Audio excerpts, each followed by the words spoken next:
The quiet monastery at Kostroma had never seen so many nobles.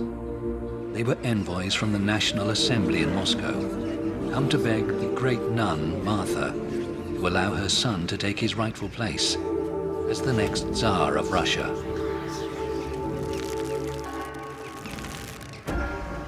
Michael Romanov is the only one who hadn't stained his good name during the time of troubles. He was their only hope. If he refused, anarchy would return. Russia, they said, could not endure such grief again.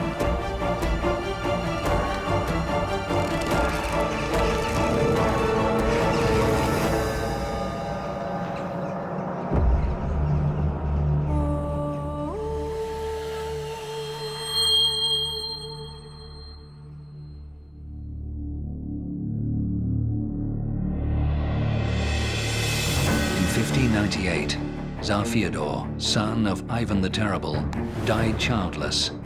He was the last of the Rurik dynasty, rulers of Russia for more than 700 years. His younger brother, Dmitry, had died 7 years earlier in suspicious circumstances. The National Assembly elected Boris Godunov as the next Tsar, but a rival soon emerged, an imposter claiming to be the last Tsar's dead younger brother. This so-called false Dmitry seized the throne and married the Polish noblewoman Marina Mniszek. Within a year, the false Dmitry was slain in a palace coup, and Marina fled Moscow. In exile, she recognized a second false Dmitry as her husband and bore him a son, Ivan. Russia was leaderless, and Sweden and Poland took advantage of her weakness, attacking on two fronts. Russia lost Karelia, Novgorod, and Smolensk. Amid the anarchy and devastation, only 10% of Russian lands were still being farmed. Famine and fear stalked the land. Without a strong, legitimate ruler, it seemed the Russian state would soon cease to exist.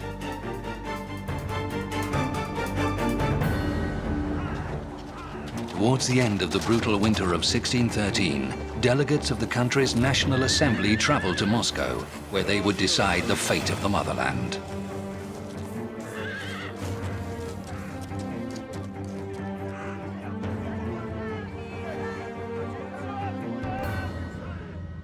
The Zemsky Sobor, or National Assembly, was Russia's parliament of the 16th and 17th centuries, brought together to advise on the most important political issues. In 1613, the Assembly had about 1,000 delegates, drawn from the nobility, clergy, merchants, and free townsmen. The decisive vote was held on March 3rd. After lengthy debate, the 16-year-old Michael Romanov was elected Tsar. Michael's father was Fyodor Nikitich Romanov, cousin of Tsar Fyodor, the son of Ivan the Terrible. This gave him a strong claim to the throne. When Boris Godunov took the throne, he saw Michael's father as a potential threat and forced him to become a monk under the name of Filaret. Michael's mother Xenia became a nun, taking the name Martha. Filaret rose to the rank of bishop, but was imprisoned by the Poles while on a diplomatic mission. His Polish captors didn't bother to inform him that his son had been made Tsar of Russia.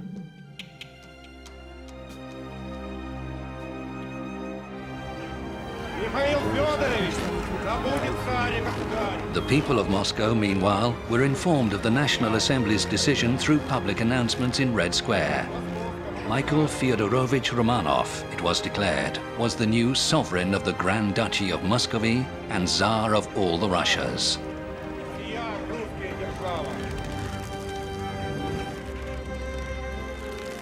Michael had grown up amid the 15-year anarchy known as the Time of Troubles. When he was just 4, he was taken from his parents and sent to the country. Later, his mother came to take Michael back, and together they went to live a quiet life in the Apatiev Monastery, 200 miles northeast of Moscow.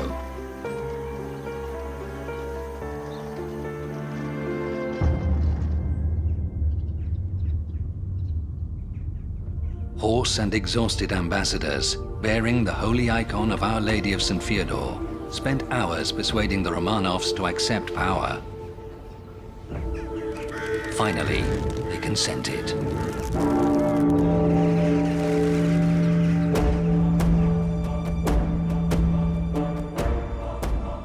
After many years of lawlessness and violence, a new Tsar ascended to the Russian throne. Michael Fyodorovich Romanov, founder of the Romanov dynasty, by God's will, Tsar and ruler of all Russia.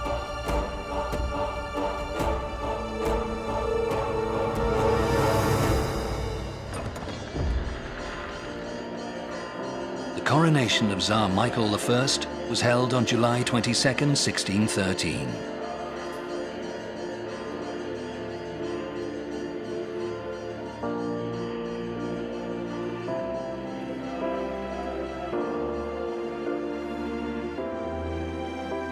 Chapter 1. Michael I Fyodorovich.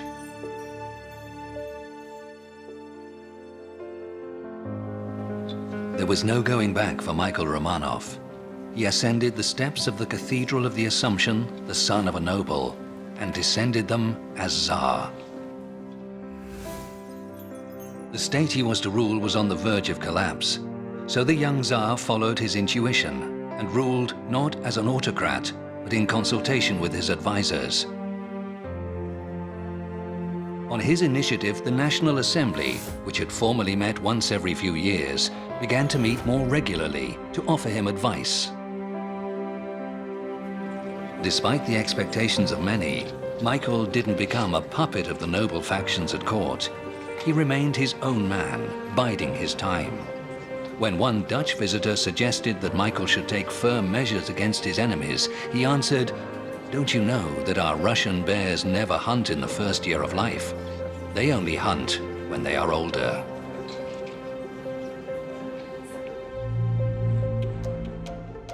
Michael faced three rival claimants to the throne. To the north, the Swedish King Carl Philip.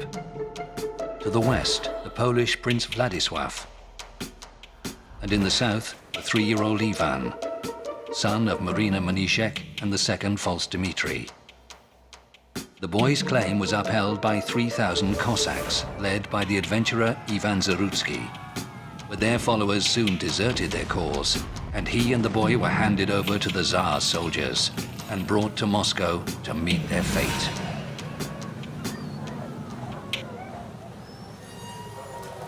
The executions took place in front of a huge crowd by the city's Serpukhov gate. The Dutch traveler Elias Herpman remembered it for the rest of his life. Zarutsky was impaled on a stake. Then Dmitri's son was brought out. A snowstorm was blowing, wet snow slapping the boy on the face. He kept asking, "Where are you taking me?" Those carrying the child kept him calm and brought him, like a lamb to the slaughter, to the gallows. The poor boy was hanged as a thief. The Tsar's enemies could have used the boy to foment civil war, casting Russia back into the time of troubles. Michael would take any measure, no matter how brutal, to prevent that. Anarchy had been avoided, but war seemed inescapable. Swedish troops were besieging Pskov, 360 miles west of Moscow. Michael ordered his diplomats to negotiate peace at any price. In 1617, the Treaty of Stalbov was signed, and the city of Novgorod and surrounding lands were returned to Russia. The next threat was a Polish army advancing on Moscow, led by Prince Władysław in person. The Poles reached the walls of the Kremlin itself, the citadel at the heart of the city.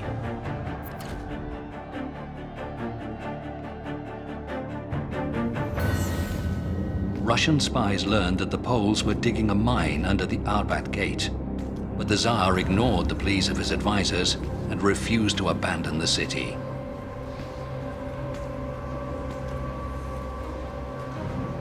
Weighing on his mind was not just the fate of the city, but a personal dilemma. Poles still held his father prisoner. Michael knew if he left Moscow, he would lose the throne. If he lost the throne, he would never see his father again.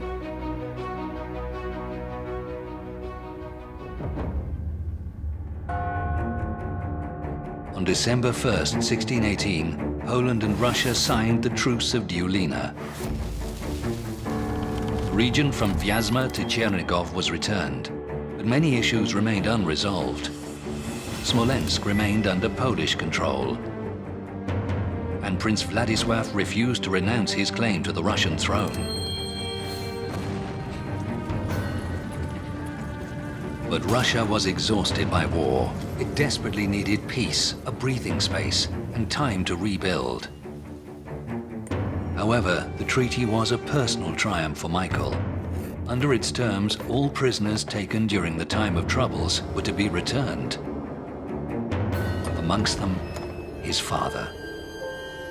It was 9 years since their separation. Michael had always looked up to his father and tried to emulate him. Now, he was finally to be reunited with this legendary figure, the Metropolitan Bishop, Filaret.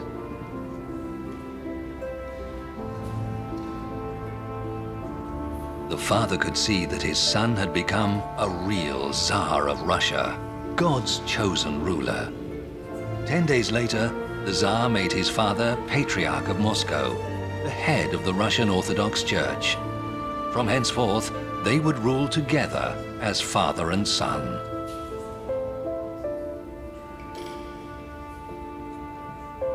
The influence of the Tsar's mother, the once all-powerful great nun Martha, began to wane.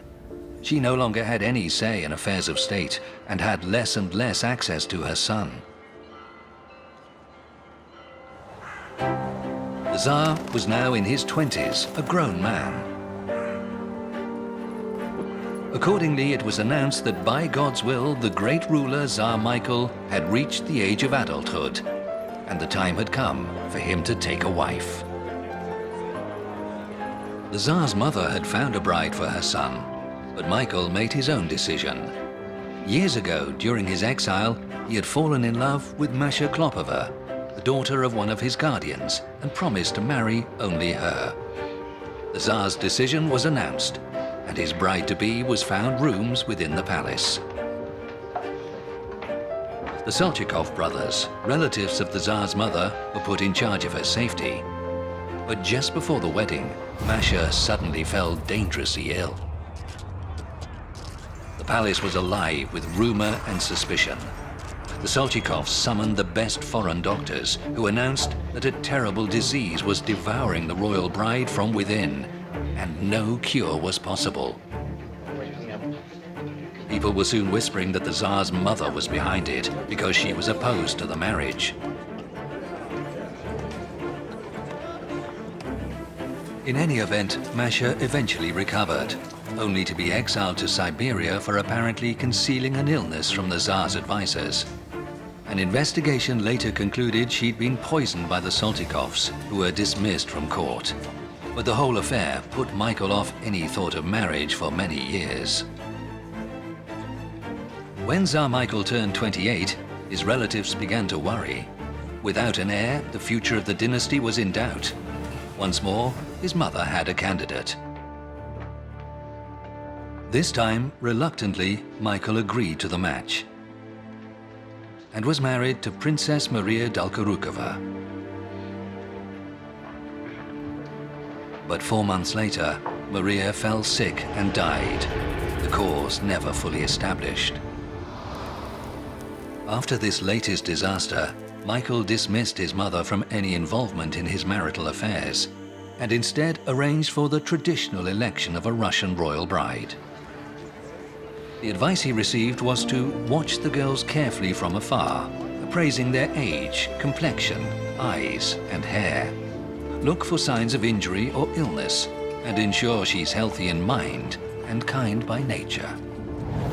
The tradition of electing a Tsar's bride was essentially a beauty contest, involving thousands of candidates from noble families. First, royal officials sorted applicants on the basis of their height, size of head, and size of feet. Then senior nobles and court doctors inspected the girls in the capital. Finally, 10 to 20 of the most beautiful girls were brought to the court, where they were introduced to the Tsar in person. When Michael announced his decision, his advisors were speechless. He chose Evdokia Streshnyeva as his queen. She hadn't even been in the contest. She was the maid of one of the candidates and the daughter of a poor nobleman.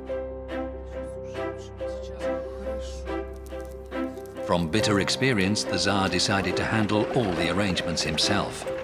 The identity of his bride was kept a closely guarded secret, and she was brought to the palace just 3 days before the wedding. Tsaritsa Evdokia, the Russian Cinderella, proved to be kind, considerate, and loving. She bore Michael 10 children, though only 4 survived infancy, 3 daughters and a son, Alexi. It was enough to ensure the dynasty would live on.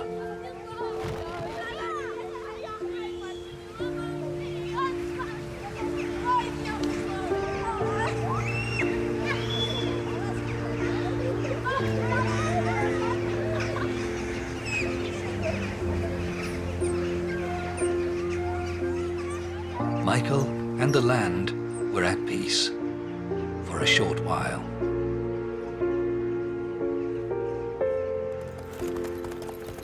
Michael was determined to reclaim Russian lands lost during the time of troubles.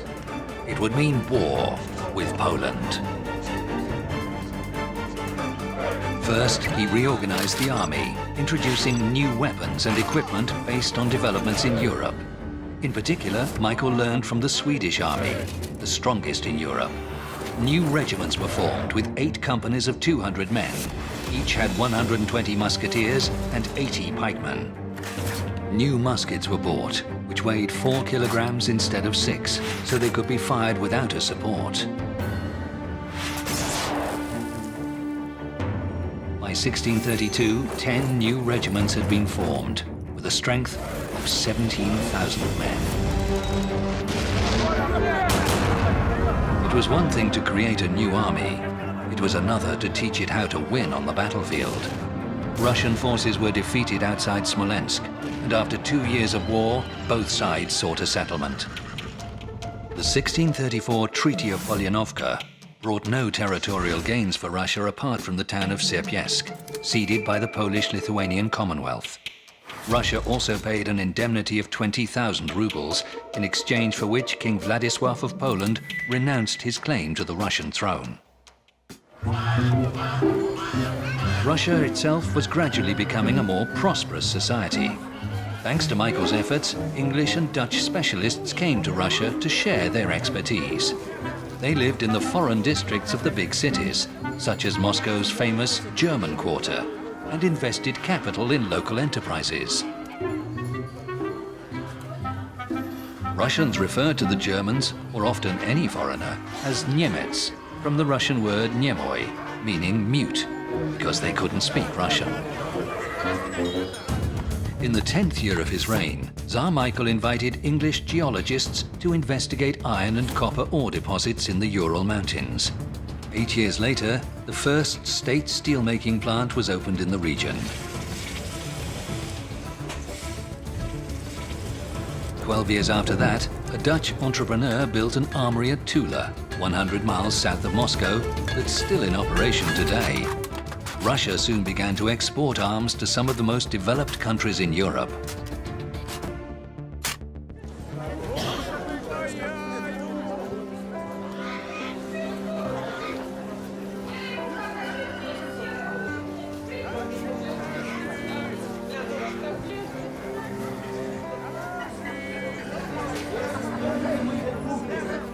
The average wage at this time was 3 kopecks a day, for which one could buy 3 chickens, or 45 eggs, or 1.5 kilos of salmon.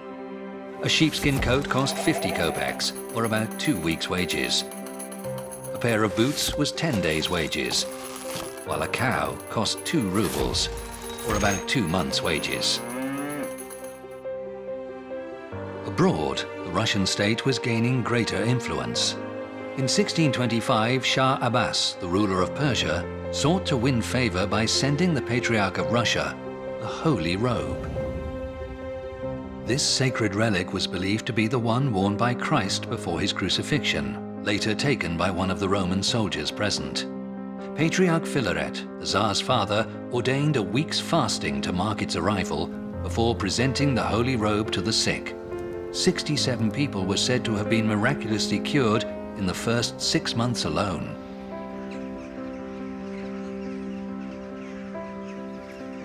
The robe itself was later placed in a cathedral within the Kremlin. Today, a part of the robe can be seen in the Cathedral of Christ the Savior in Moscow.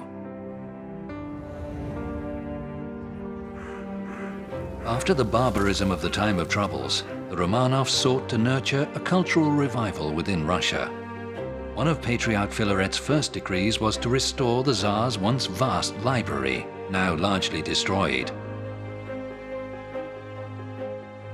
Scholars were sent to search for books in distant monasteries and to make copies of rare manuscripts and return with them to Moscow.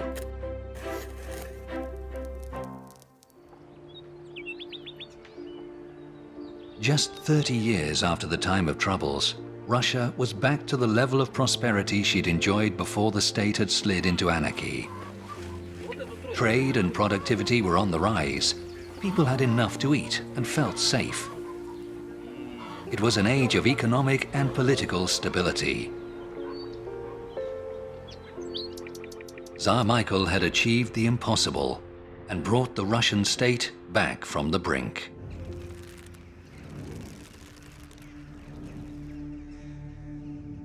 On July 12, 1645, the Tsar celebrated his 49th birthday. That morning after church, Michael seemed to have a presentiment of his own approaching death. He publicly forgave all those who had ever insulted or sinned against him, and ordered a general amnesty for all prisoners. On coming home, the first Romanov Tsar of Russia said goodbye to his wife and son, and died peacefully later that day.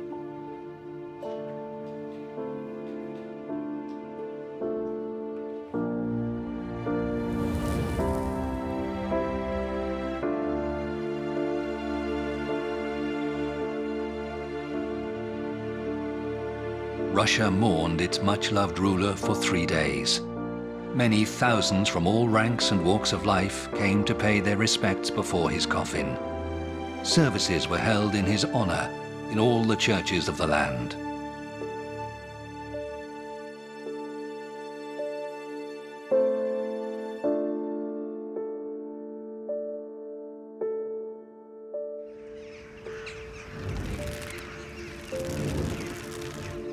Alexi Mikhailovich, Michael's eldest son and heir, was as young as his father had been when he ascended to the throne. But the country he inherited had been utterly transformed. Famine, civil war, and destruction no longer stalked the land. Russia was now stable and prosperous.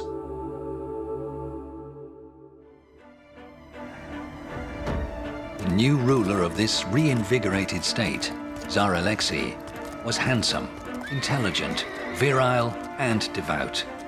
Ahead lay great victories and bloody revolts, remarkable achievements and fatal mistakes.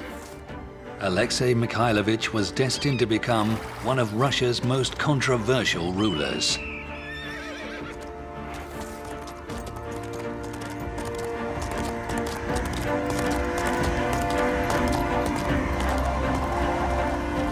Chapter 2.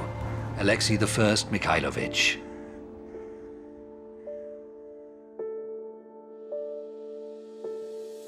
The young Tsar was not overawed by his new responsibility. It was a role he'd prepared for since early childhood. His education had begun at the age of 6. After learning the alphabet, he was taught to read using stories from the Bible.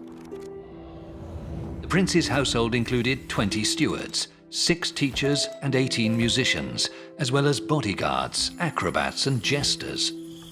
When Alexei was 7, he was given a set of miniature weapons, an arquebus, a bow and arrows, swords, armor made in Germany, and musical instruments, maps, and engravings from Western Europe. Alexi's chief tutor was a nobleman named Boris Morozov. He encouraged his pupil to broaden his outlook and introduced him to Western culture. Many Europeans were invited to the Tsar's court, including interpreters, diplomats, and scholars. Alexi's personal doctor, an Englishman named Samuel Collins, admired his patient greatly. The emperor is handsome and strongly built. He has fair hair and doesn't shave his beard. He is tall with noble bearing. He can be cruel when angry, but he is mostly kind and gentle. He has an excellent memory and is devout. One could name him among the most kind and wise rulers. But for the cloud of advisors and noblemen who surround him and turn his good intentions to evil.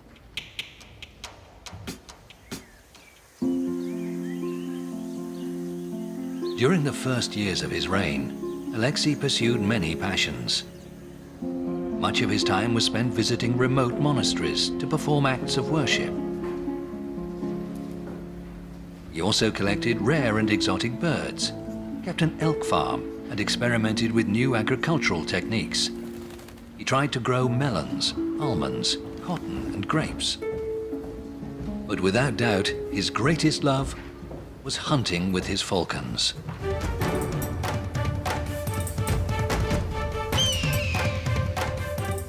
The Tsar owned no fewer than 3,000 falcons, each of which, it was said, he knew by name.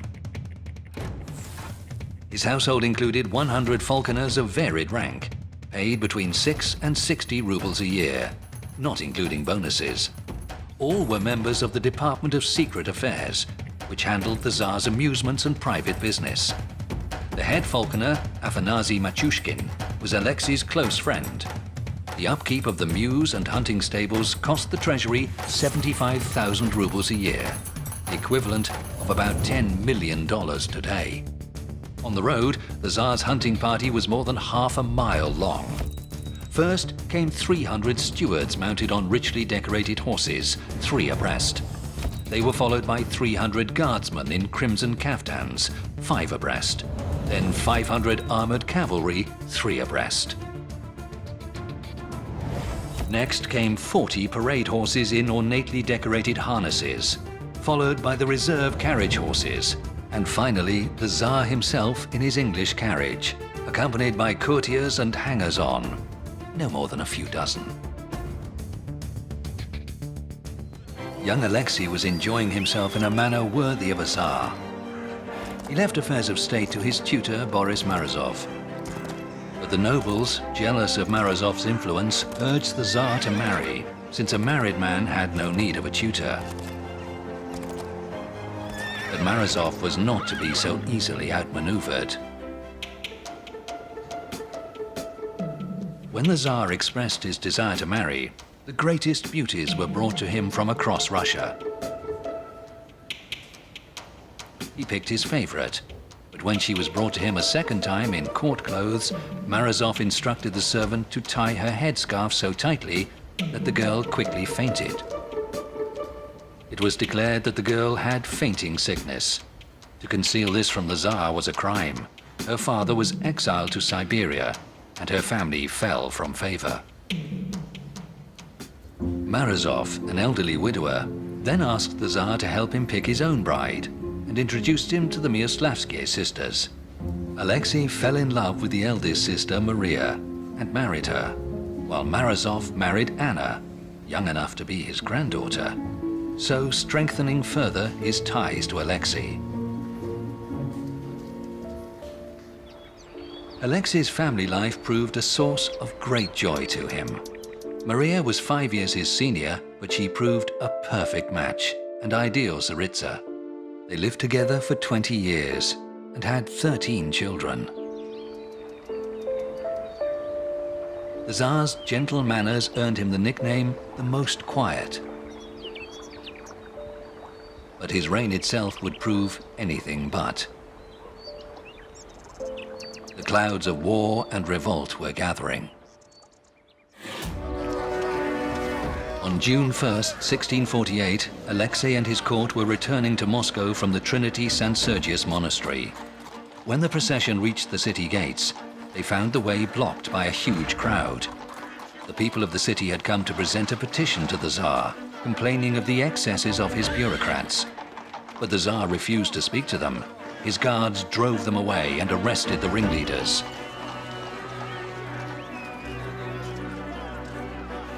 The next day, the Tsar was returning from another monastery when he was again met by a huge crowd. They pushed his guards aside, broke through to the Tsar's coach, and seized control of the horses. The 19-year-old Alexei was face to face with his subjects for the first time. Despite being surrounded by an angry mob, he remained calm. He listened to their complaints and promised to stamp out government corruption and to dismiss all bribe-takers and embezzlers from office. Top of their list was the Tsar's old tutor, Boris Mazarov.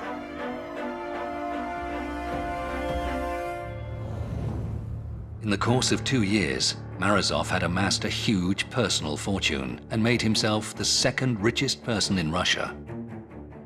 As chief treasurer of the state, he reduced spending by slashing the wages of all bureaucrats, forcing many to accept bribes simply to survive. He appointed friends and allies to offices of state, but only after they paid him an enormous bribe. But Morozov's most dangerous policy had been to raise the tax on salt. Salt was the universal food preservative. When its price rose fourfold, everyone was affected, and the poorest were threatened with starvation. The events that followed were reported in all the courts of Europe. One account was left by a Dutch traveler to Russia, thought to be a spy.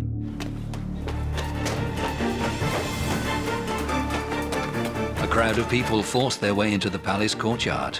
The guards sided with the people and burst into Morozov's house. They trampled everything underfoot, threw his belongings from the windows, and ransacked the place, taking all they could. They shouted furiously, "This is our blood!" Morozov himself escaped into one of His Majesty's chambers and hid there. There were revolts across Russia, from Ustyug and Salvychegodsk in the north to Kursk in the south. The Tsar was under siege in his own palace. The pregnant Tsaritsa nearly miscarried. She gave birth 5 months later, but their first child died within the year.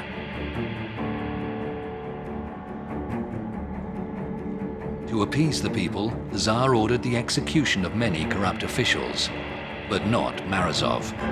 Alexei would not sacrifice his beloved tutor, and instead exiled him to a monastery 300 miles north of Moscow. In response to the salt riots, the National Assembly was urgently convened within the Kremlin. It advised the Tsar that only a comprehensive new legal code could restore order. A special commission was established, in which the Tsar himself took an active role. The result was the Saborny Ulozhenia, a legal code that sought to consolidate all the state's existing laws into a single document for the first time. It would prove a cornerstone of Russian law for centuries to come. The code's 25 chapters and nearly 1,000 articles were copied and glued together into a single roll 309 meters long. After its approval, 1,200 copies were printed and one sent to every major city. The code entrenched the privileges of the nobility, who became the only people legally allowed to own serfs. The status of these peasants was made permanent and hereditary. The Saborny Ulozhenia was in force for almost 200 years, from 1649 until 1832. When the rioting finally abated, Boris Morozov quietly returned from exile. But his place as Alexei's closest advisor had been taken by another, the 43-year-old abbot of Novospassky Monastery, Nikon. Nikon made a great impression on the devout Tsar. Soon he was ordained Metropolitan Bishop of Novgorod. 3 years later, Alexi appointed him Patriarch, head of the entire Russian Orthodox Church.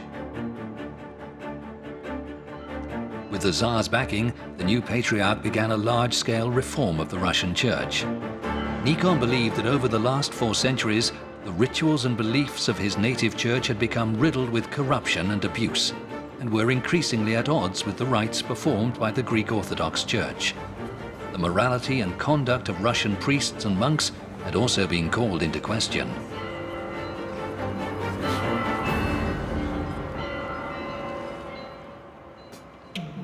Nikon's reforms were intended to bring the Russian Church back into line with its own early practices and those of the Greek Orthodox Church. Russians were now to cross themselves using 3 fingers and not 2. They were told how many times to bow during services, what musical instruments could be played in church, and how to correctly spell the name Jesus Christ. For a deeply conservative church, such reforms were no small matter. They led to sharp divisions within the church.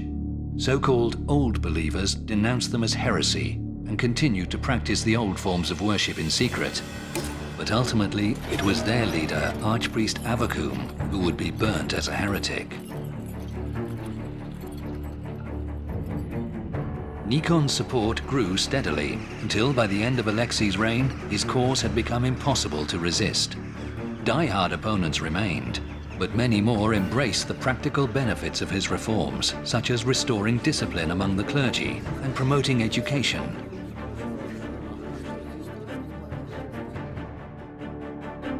Tsar Alexei had supported Nikon's reforms, but the Patriarch began to overreach himself, becoming involved in every aspect of government, from politics to diplomacy and the conduct of military campaigns. Meanwhile, the Patriarch's enemies at court spread rumors to undermine him. Relations between the head of the church and the head of state reached a new low when Tsar Alexei failed to attend the Patriarch's service at the Cathedral of the Assumption.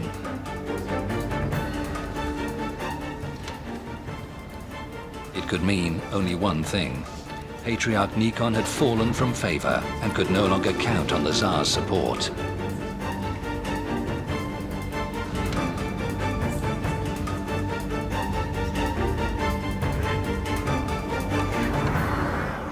Nikon left for the New Jerusalem monastery, a day's journey from Moscow, where he planned to await the Tsar's apology.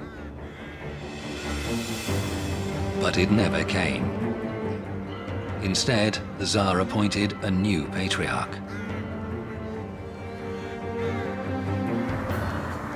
In 1666, a great synod was held in Moscow, attended by the most senior priests of the Greek and Russian Orthodox Church.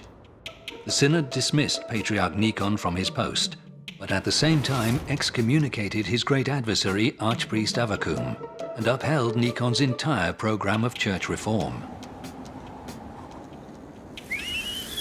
Morozov and now Nikon were gone. Tsar Alexei, this passionate youth, lover of falconry, loving husband and father, would now rule alone for the first time. Little did he know he was about to face one of the most turbulent periods in all of Russian history. The first threat would come from the south, and the Cossack renegade Stepan Razin. Razin was a Cossack chief, or ataman, from the Don region. He had a long record of insurrection and banditry along the Volga River and around the Caspian Sea. But in 1670, he aimed at nothing less than the creation of a new, free state for the Cossacks. After he seized the towns of Galitzin and Cherkassk, thousands rallied to his cause. Government troops were eventually able to stamp out the rebellion, and Razin was betrayed to the authorities by his Cossack rivals. He was brought to Moscow and executed. Even while he struggled with church reform and Cossack rebellion, Tsar Alexei faced war against the old enemy, Poland. Since the time of troubles, the Commonwealth of Poland and Lithuania had occupied former Russian lands, including the important city of Smolensk. But while the Tsar was away with the army, the dreaded news arrived that plague had broken out in Moscow. The Tsar's family and court were hurriedly evacuated to the monastery of Trinity Lavra of St. Sergius, and the capital was quarantined. By the 1670s, Moscow was one of the largest cities in Europe. Before the epidemic, its population was around 300,000, which made it about the same size as Paris. Naples had a population of 270,000, London and Amsterdam about 200,000, Venice and Antwerp about 150,000, Rome, Genoa and Prague 100,000. In 5 months, the plague claimed 150,000 lives, about half the population of Moscow. Bodies piled up in the streets. But the army still had to be paid, and the treasury was in plague-ravaged Moscow. If the epidemic spread to the troops, it would be a disaster. So the Tsar came up with the idea of literally laundering the money. He ordered the silver coins to be washed with soap and lye before they were distributed to the troops. Plague never reached the army. The war with Poland lasted 13 years.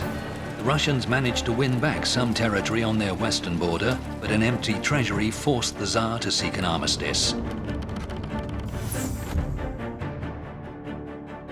In the Truce of Andrusov, Russia won back Smolensk, Chernigov, and other lands lost more than 50 years ago in the time of troubles.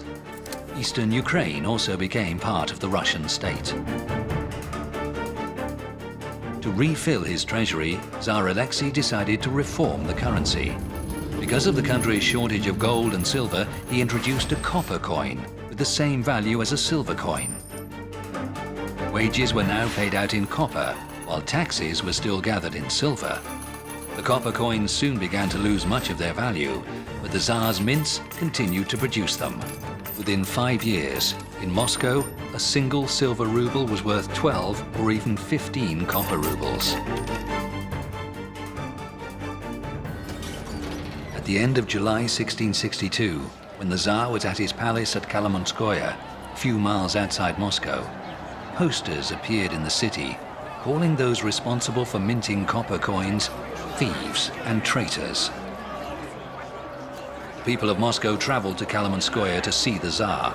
When he left church, he was surrounded by a huge, angry crowd. But Alexei kept his composure. He promised the people that the issue would be resolved. He even swore an oath to it. The crowd began to disperse. The Tsar's guards led him away. But more protesters kept arriving from Moscow, angrier, and shouting insults at the Tsar. For a while, Alexei listened to their jeers in silence. The troops were already moving into position. When the Tsar saw that they encircled the crowd, he gave the order, and the slaughter began.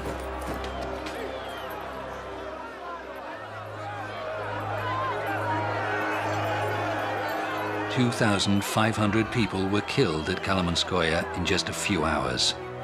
The revolt was suppressed, but the copper coinage had to be withdrawn. The state even offered compensation at 5 kopecks, or 5% to the ruble. The Tsar's agents interrogated and tortured suspects for months to find out who'd been behind the riots.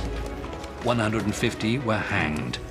About 1,000 were sent into exile with the letter B branded on their faces, for buntavshik, rebel. The Tsaritsa was pregnant during the copper riot, as she'd been 14 years before during the salt riot. It was said the shock took its toll on her later, when the Tsaritsa died in childbirth. Their baby girl died just 5 days later.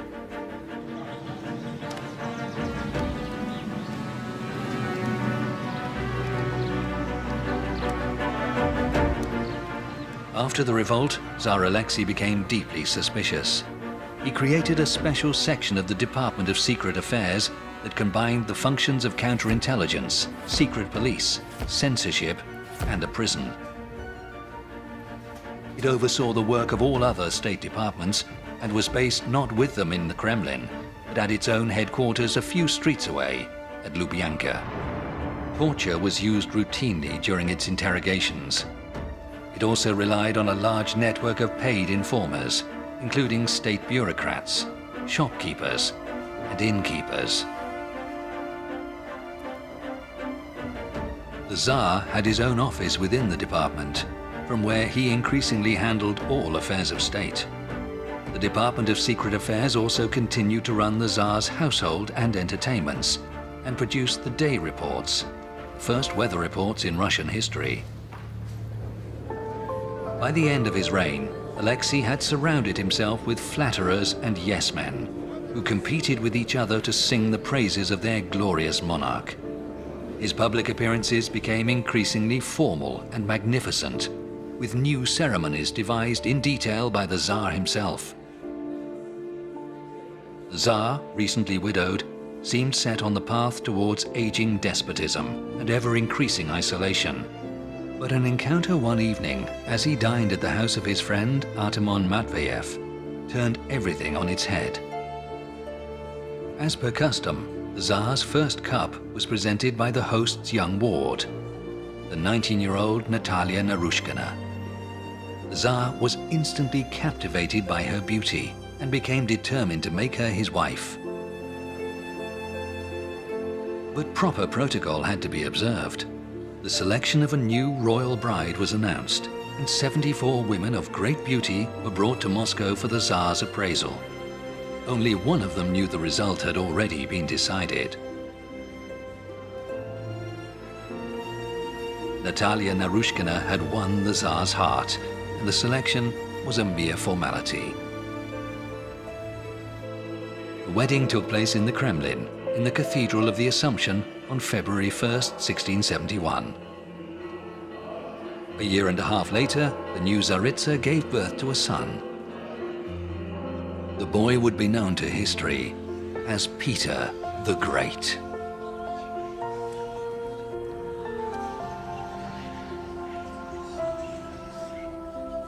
In his newfound joy, Tsar Alexei decided to realize a long-cherished dream: to build Russia's first professional theater. The theater was built in the village of Preobrazhenskaya on the outskirts of Moscow. Pastor Johann Gregory from the city's German quarter was invited to write its first play, entitled The Comedy of Artaxerxes, based on the story of Esther from the Bible. All parts were played by students from the Lutheran school. The first performance took place on October 30th, 1672. The play lasted an exhausting 10 hours. The Tsaritsa and princesses watched from behind a screen that hid them from sight. Soon, 5 more plays had been staged, all based on stories from the Bible, as well as the first ballet, Orpheus. Tsar Alexei was filled with a new zest for life and a horror of growing old. He started to study medical textbooks and to use herbs to mix his own potions. He would listen attentively to his doctors and became obsessed with bloodletting, which was believed to restore the balance of the body's humors necessary for good health. He strongly recommended the practice for all his courtiers. It was said he sometimes let his favorite falcon make the incision, as the bird never missed the vein.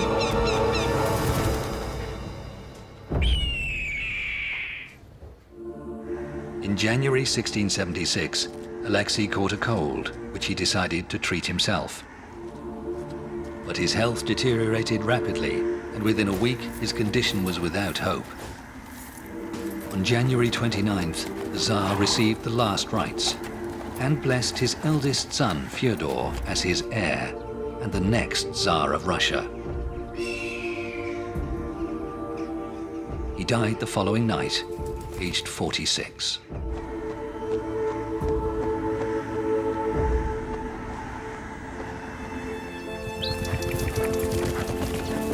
Alexei Romanov weathered many storms to leave behind a state that was rich, strong, and stable. His successors would build upon his legacy, carrying on the work of reform and modernization, none more so than his youngest son, Peter the Great, whose achievements would eclipse those of his father. Alexei died in the prime of his life, with many great ambitions unfulfilled. The country felt bereaved, as though it had lost a father. The heir to this mighty Russian state, Fyodor Alexeyevich, wasn't even able to attend his father's funeral unaided. His ill health meant he had to be carried to the cathedral on a special litter. Looking at the sickly face beneath the Tsar's fur hat, some whispered a warning. Prepare yourselves. Soon the nobles will be back in charge, and another time of troubles will be upon us.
The year was 1674.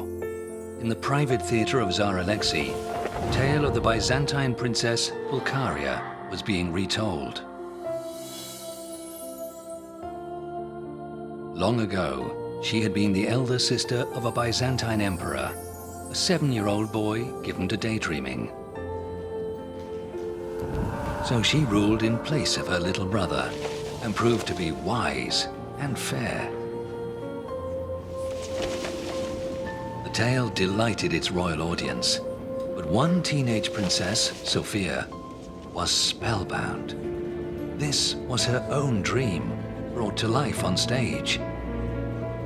She had no idea where and how far that dream would lead her.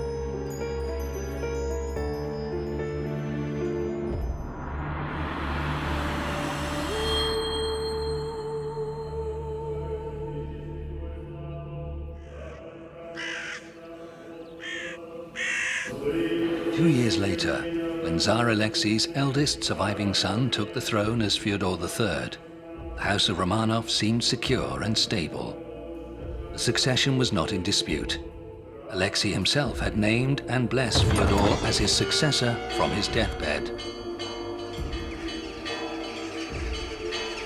There was one thing, though, that worried the people. The young Tsar had had to be carried to his coronation in a litter. He could barely walk on his own.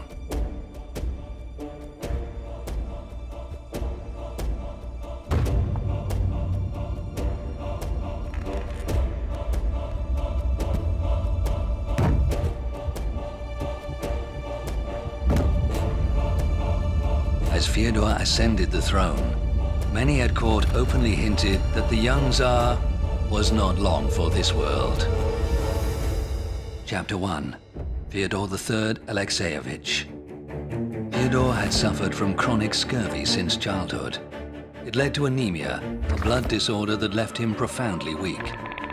It also caused his limbs to swell and led to the abnormal development of his bones and cartilage. Scurvy is caused by an acute deficiency of vitamin C. In the 17th century, it was common during wars or long sea voyages. The first Romanovs, however, seem to have had a rare hereditary form of the disease. Because of his ill health, Fyodor was forced to spend much of his time indoors, unable to take part in games or sport. Instead, he developed an interest in the sciences. His tutor was the philosopher and poet Simeon Polotsky, and Fyodor was extremely well educated for his time. The young Tsar excelled in theology, philosophy, rhetoric, and poetry. He spoke fluent Polish and read Ovid in the original Latin. Fyodor owned a large music library, sang well, and was a talented composer. But his greatest passion was for horse breeding. When Fyodor was only 3, he was not given a toy horse like most other 3-year-olds, but a real horse, because he was the son of a Tsar. The little boy was in awe. For the rest of his life, he would be obsessed with everything to do with horses.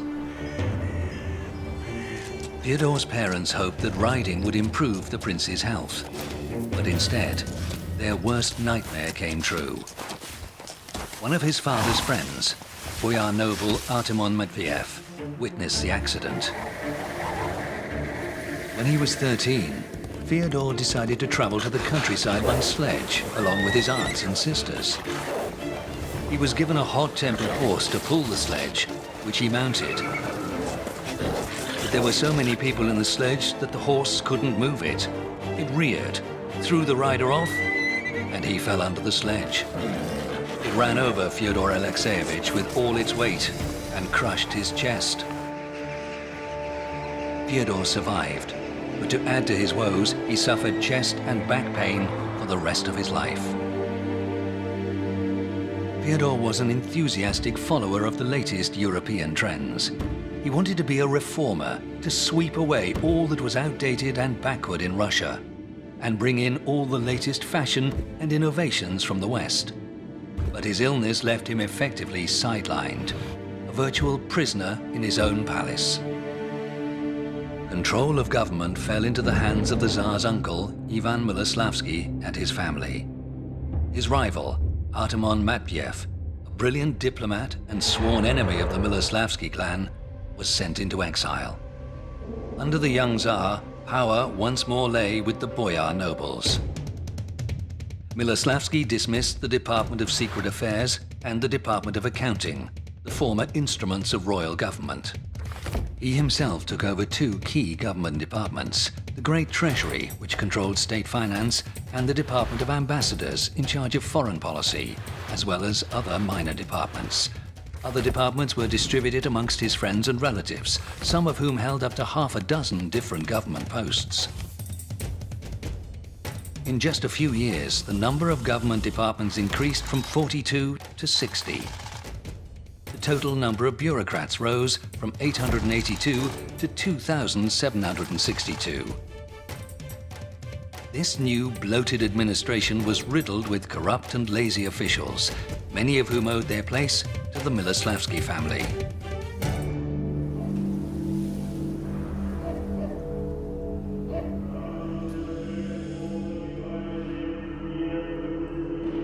It was love at first sight. On Palm Sunday, during the celebration of Christ's entry into Jerusalem, a solemn procession bearing icons and a crucifix crossed Red Square and entered the Kremlin Cathedral. Amid the crowd, one girl caught the eye of the 18-year-old Tsar. She stood out less for her beauty than for her proud and noble bearing. The Tsar was captivated. The girl was found. Her name was Agafia Grushetskia, the daughter of a petty nobleman who now lived with her uncle in Moscow. Fyodor instructed the uncle to keep his niece safe and not allow her to marry without his permission. But the Tsar's choice of bride did not suit the Miloslavsky family.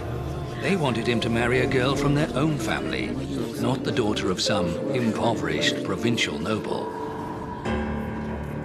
50 years later, the historian Vasily Tatishev investigated the facts and reported.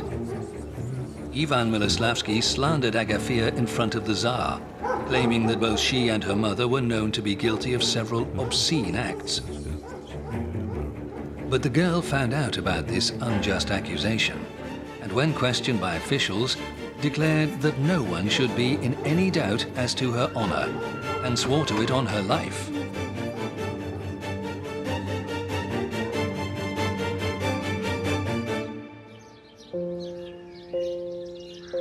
Reassured by this news, the Tsar decided to pay a secret visit to his chosen one. He took a trip through the hills outside Moscow, so on his way back he could pass by Agafia's house as if by accident. Agafia's relatives told the girl to stand in the window, and for the first time, their eyes met.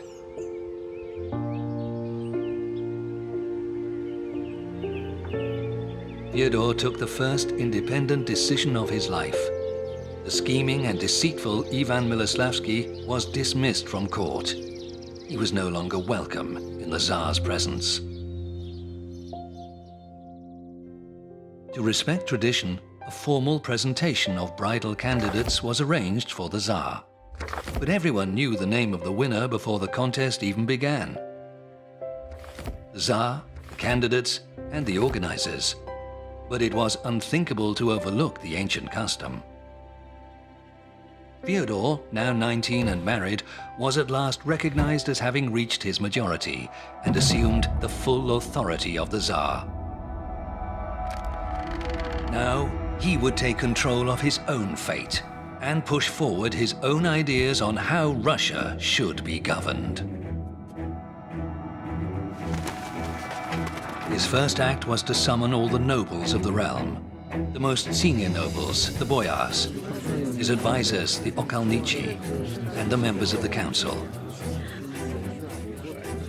They were to meet at 1 o'clock to begin the work of reform, beginning with taxation. To support the Tsar's standing army, a variety of small taxes were replaced with a single new tax. Every household was now expected to pay 90 kopecks per year, the equivalent of 72 kilograms of grain or 26 kilograms of beef. Because of the acute shortage of cash, the Tsar sold the rights to collect this tax to tax farmers, helping to quickly replenish the treasury. By 1680, state revenues totaled more than 1.2 million rubles. Customs and excise duties accounted for 53% of revenue. Direct taxation raised 44%, and other minor taxes accounted for the remainder. Next came a population census. Completed in 1678, it identified 5.6 million people living in Russia, but this only included taxpayers in the heartland regions. If non-taxpayers were added, plus those in new settlements on the fringes of Russia and across Siberia, as well as the Cossacks, the total population was approximately 12 million. This made Russia one of the world's most populated countries, and largest in terms of territory. By the end of the Romanov dynasty in 1917, this population had grown eightfold to 103 million. Next was boundary reform. Existing boundaries were checked and new ones established, settling disputes over land ownership and fixing the boundaries of private estates, royal estates and church lands. Next, army reform. The most settled parts of Russia were divided into 9 new military districts. From now on, every regiment was tied to one of these districts, was stationed there and did its recruiting there. 20 years later, this system would be the basis for even more sweeping reforms by Fyodor's younger brother, Peter the Great. To help fight injustice, the Court of Petitions was reopened. A person of any rank or position could file a complaint to the Chamber of Judgment and to the Tsar personally. When Fyodor heard that some petitions compared the Tsar to God, he was indignant. He said that it was indecent to write such words, and that if anybody dared to write again in that style, he would not regard their petition with favor. Tsar Fyodor also reformed the penal code and abolished a range of barbaric punishments, including the cutting off of hands, feet, and fingers. Prisoners who would have received these punishments were now sent to Siberia instead, where they helped to settle and develop the vast empty lands that lay beyond the Ural Mountains. Moscow, a city built of wood, used to be destroyed by fire about once every generation. In the reign of Tsar Fyodor, large parts of the city were rebuilt in stone for the first time. The state treasury offered 10-year interest-free loans to pay for the work. The Tsar would personally visit the site of fires to see the loans issued. Most of these medieval mortgages were never repaid, but they helped to build 10,000 new houses, creating a new city of stone. Finally, the system of precedence, by which the boyar nobles could inherit government posts by virtue of rank alone, was abolished. From now on, appointments would be based on merit and the Tsar's judgment. Those, as it was put, whom the great sovereign indicates. The Tsar solemnly burned the great books of rank, which catalogued the pedigree and precedence of all Russia's noble families, in a great bonfire in the courtyard of his palace. The Tsar had ushered in a new age, in which good government took precedence over the boyar's ancient privileges. Tsar Fyodor was a man in a hurry. He introduced Polish fashion at court. Some courtiers even began to shave their beards. He encouraged the founding of Russia's first university based on European lines. He built a fortress at Izium to guard the southern border against Tatar raids, and opened the first state almshouses in Russian history. He began work on reforming the courts. Sometimes it seemed his illness had deserted him, but it never entirely left him. Fyodor knew it was a race against time, and there was much work to be done. War in the south against the Ottoman Turks and Crimean Tatars proved costly. It was a conflict that might have been avoided with the help of Artemon Matveyev, the Tsar's most experienced diplomat, but for now, he remained in exile. In 1677, a 100,000-strong Crimean Turkish army invaded Ukraine. It was met by a Russian-Ukrainian army with a strength of 57,000 men. Despite being outnumbered almost 2-1, they managed to repel the Turkish invader. The following year, a Turkish army 200,000 strong was defeated by a Russian army of 120,000. But Russian generals were unable to capitalize on these victories. In 1681, the Treaty of Bakhchisarai was signed between Russia, the Ottoman Empire, and Crimean Khanate. Eastern Ukraine and the city of Kiev remained in Russian hands. The Dnieper River became the new border with the Ottomans, while a buffer zone was created between the Dnieper and Bug River. The war had exhausted the Tsar, but with peace, his health began to improve. What's more, his beloved queen, his Tsaritsa, was pregnant with their first child. The baby was expected that summer. But their happiness was not to last.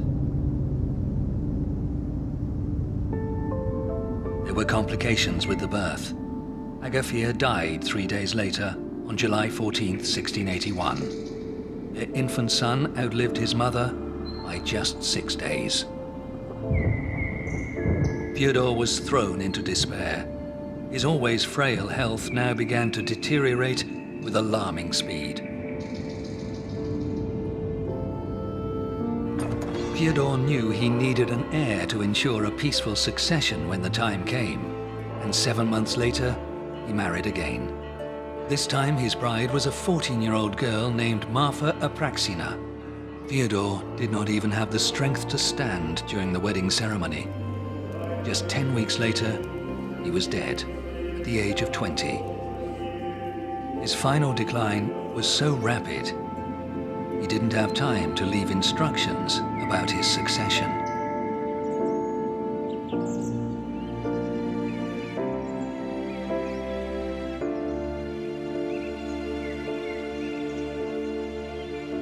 Fyodor had the potential to become Russia's first enlightened monarch, to lead Russia into the main current of European civilization. He had everything that was required: education, determination, character, everything, except health.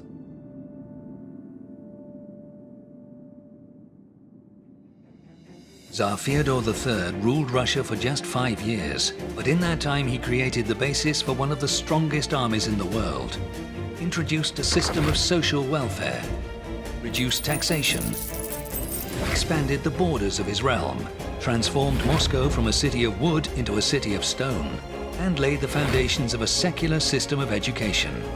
He approved the foundation of Russia's first university, but died before he could sign the charter. Fyodor's death paved the way for a power struggle between two boyar families. The Miloslavskis, relatives of Tsar Alexi's first wife, the late Tsaritsa Maria, and the Narushkins, the family of Alexi's second wife, Natalia. The Miloslavskis' candidate for Tsar was Maria's son, Prince Ivan, a 15-year-old boy, half-blind and disabled. The Narushkins supported Natalia's son, Peter, healthy and clever, but only 10 years old. An hour after Fyodor's death, the Boyars' Council, with the support of Patriarch Joachim, declared Prince Peter to be the new Tsar of Russia. His mother's family, the Narushkins, seemed to have won the day. For those at court, it meant one boyar family was out and another was in. But for one person, it spelled the ruin of all their dreams.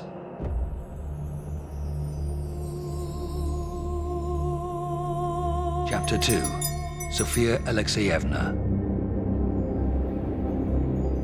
Sophia Alexeyevna aspired to what most young women aspire to: freedom, happiness, love. But her fate was not that of any ordinary woman. She was a Russian princess, daughter of Tsar Alexi, sister of the late Fyodor. In 1682, 9 princesses lived in the Tsar's palace. They were Anna, Tatiana, Yevdokia, Martha, Sophia, Ekaterina, Maria, Feodosia, and Natalia. None were permitted to marry.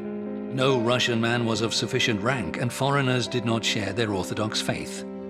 The princesses spent their lives in their chambers, in strict isolation from outsiders. They only left the palace for church or other important ceremonies. In their carriages, they sat behind closed curtains, and if they went anywhere on foot, they were shielded from public gaze by drapes held up by their attendants. Their only amusements were the swings of the palace park in summer, sledging in winter, and performances by the court musicians. Their lives were devoted to family, worship, and decorum. Princesses finished their education at the age of 10. They were taught to read and write, arithmetic, and theology. But Sophia begged her father to let her continue to study alongside her brother Fyodor. Their teacher, Simeon Palotsky, remembered her as curious and clever, and that she studied philosophy, theology, rhetoric, Polish, and Latin. She read widely, and even wrote her own plays. Sophia's heroine was Pulcheria, a 5th century Byzantine princess who'd ruled as regent for her younger brother.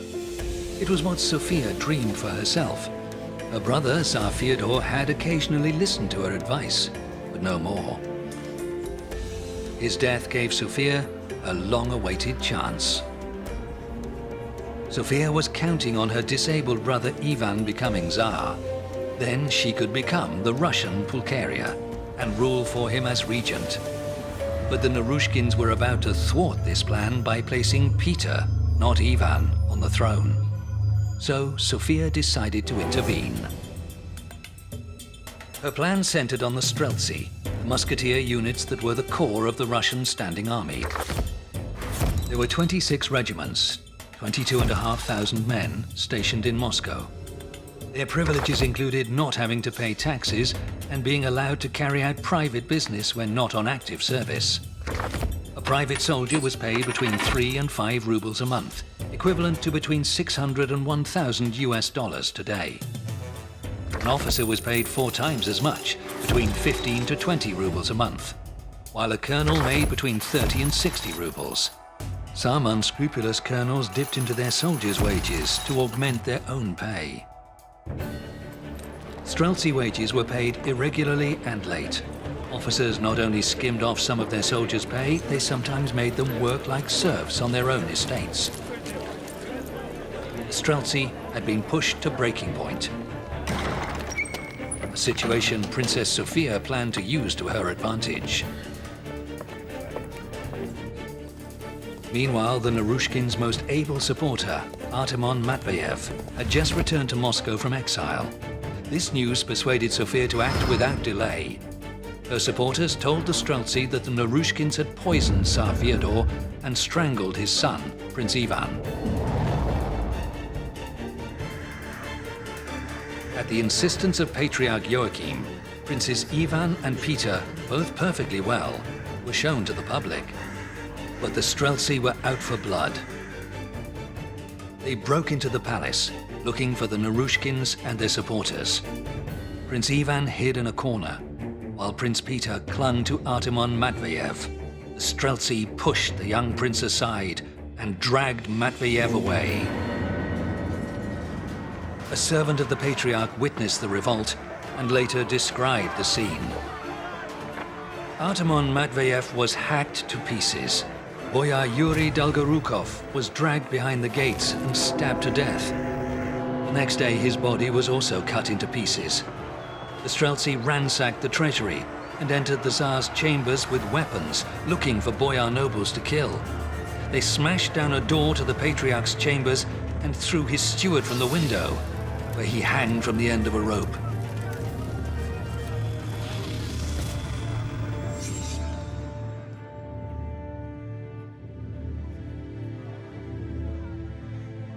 The Streltsy revolt traumatized young Peter. He would neither forget nor forgive. The massacre lasted for 3 days. The victims included prominent Narushkin supporters, including 2 of Prince Peter's uncles, 2 government ministers, the Tsar's personal doctor, and about 100 others. May 19th, the Streltsy demanded outstanding wages totaling 240,000 rubles. On May 23rd, they presented a new ultimatum. The 2 princes, Ivan and Peter, should sit on the throne together. Finally, on May 29th, they made their final demand. Princess Sophia was to become regent until Peter was of age. Russia had its Princess Pulcheria.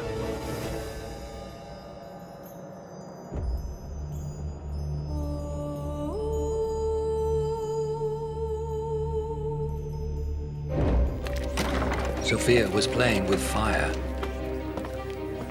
Just 6 weeks before, Peter had been proclaimed Tsar, and the Streltsy had sworn allegiance to him. Now they had butchered his close relatives and handed power to her. The princess had used armed men to clear her path to power. She wasn't the last to do so in Russia, but she went down in history as the first. The new princess regent realized her position was extremely precarious and moved quickly to shore up her support.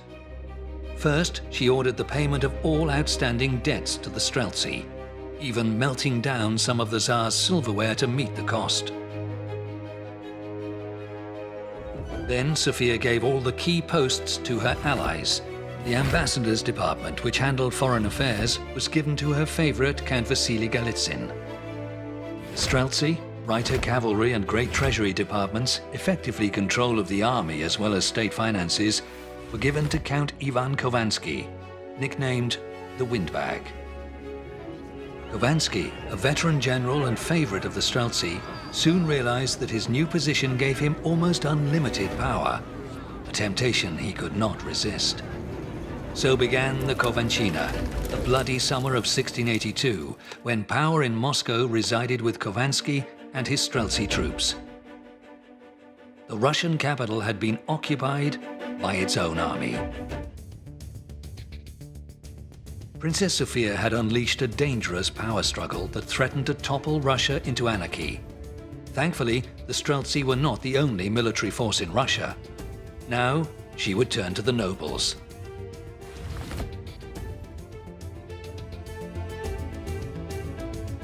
On the day of the Feast of the Transfiguration, Princess Regent Sophia left the Kremlin under the guise of visiting the Donskoy Monastery, just across the Moscow River.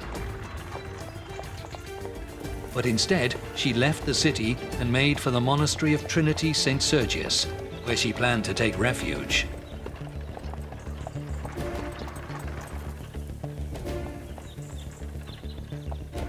From the safety of the monastery, Sophia sent letters across the land, condemning this new Streltsy revolt and summoning all loyal nobles to her aid. By the end of the 17th century, the nobleman's army or militia totaled 14,500 men. This amounted to 10% of the army. These men had received their lands in exchange for military service. Each year they were expected to turn out for review mounted on their own horse, equipped with their own arms and accompanied by several armed serfs. They were obligated to join the army on campaign whenever required. The main part of the army, 77,000 men or 50%, were the so-called regiments of the New Order. These were Reiter, Dragoon and Hussar cavalry units, made up mostly of foreign mercenaries. The troops now in revolt, the Streltsy Musketeers, made up 35% of the army.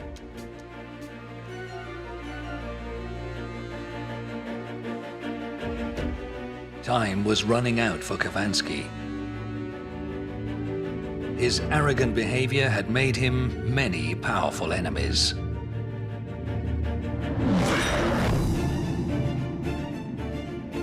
The Princess Regent's agents caught him in a tavern and brought him to their mistress outside Moscow.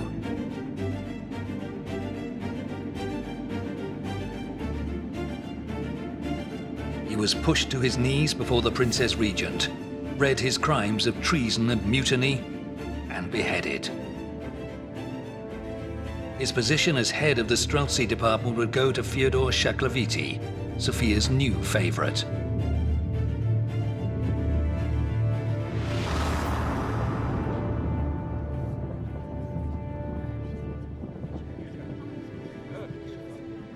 The Streltsy revolt was over.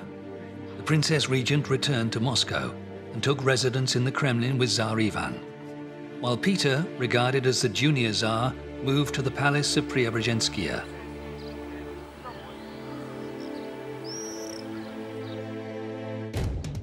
The village of Preobrazhenskaya covered an area of 22 desyatinas, or 24 hectares. A wooden palace had been built there 20 years earlier and was the furthest royal residence from the Kremlin. Moscow's foreign quarter lay between the Kremlin and the palace. At Preobrazhenskaya, the young Tsar Peter devoted himself to war games, forming the local boys into so-called toy regiments. They would one day grow up to become the famous Preobrazhensky Guards Regiment. A fragile balance was achieved, with Tsar Peter and his mother living at their country palace, and Sophia and Tsar Ivan living in the Kremlin. A double throne was made for the joint rulers with a small window at the back. During audiences with foreign ambassadors, advisors whispered to the young Tsars through the window, telling them what to say. Peter was clever but still young, while it was much harder for his half-brother Ivan. Like many of the children from Tsar Alexi's first marriage, Ivan suffered from poor health, possibly linked to scurvy, leaving him weak and lethargic. He also had some form of intellectual disability and was almost blind. These severe health issues left him with little enthusiasm or interest in governing the state. So Princess Regent Sophia ruled, with the help of her favorite and lover Vasily Galitzin, who now bore the grand title Guardian of the Tsar's Great Seal and the state's great ambassadorial affairs.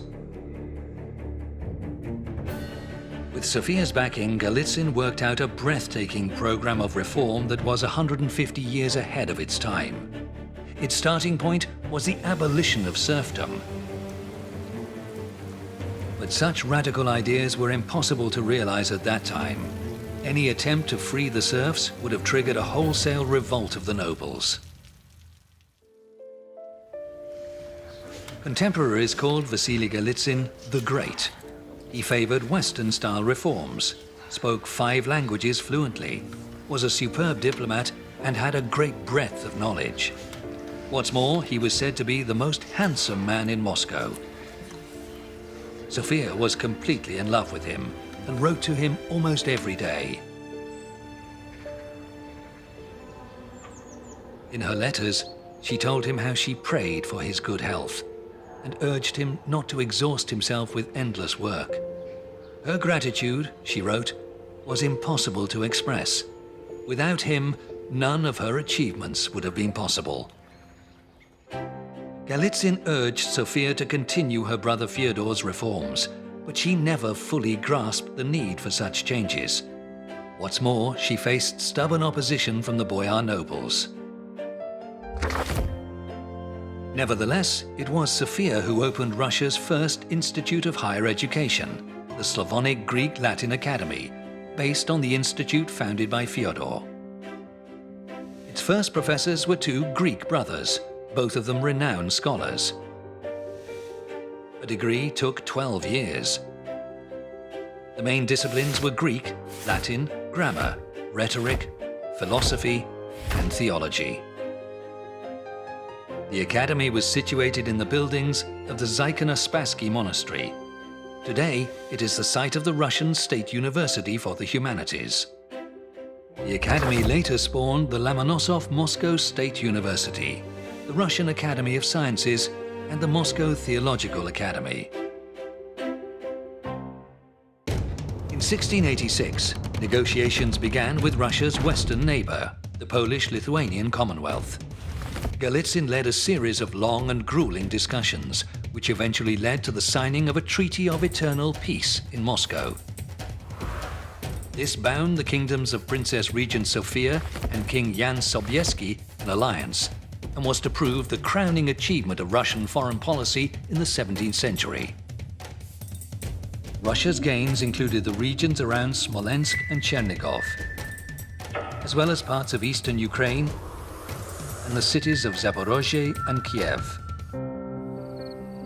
The Treaty of Eternal Peace contained one additional clause. Russia was to join the Holy League, a military alliance against the Turkish Ottoman Empire.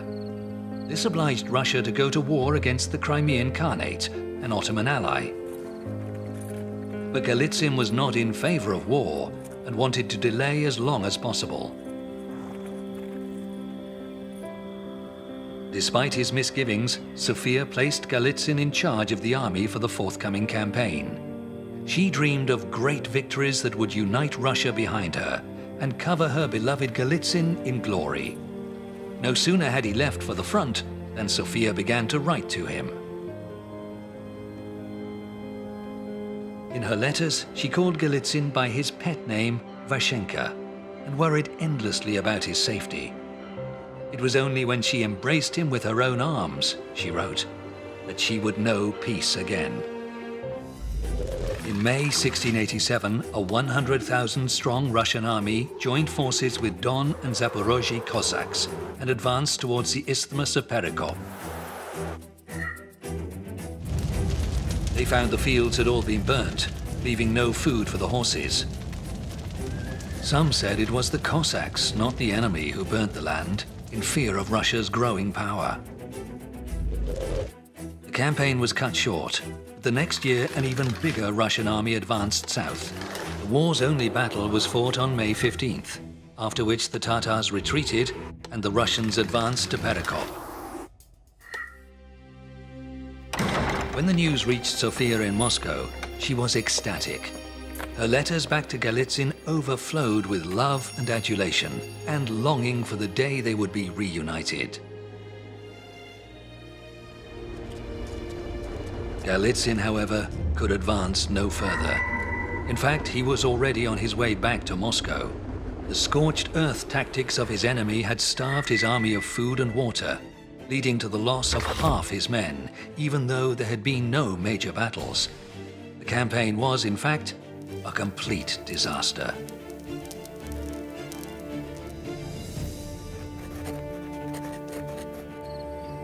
Galitzin's role in this catastrophic defeat would not be forgotten. Later, when he was sent into exile, one of the main charges against him would be his ruinous handling of the Crimean campaign.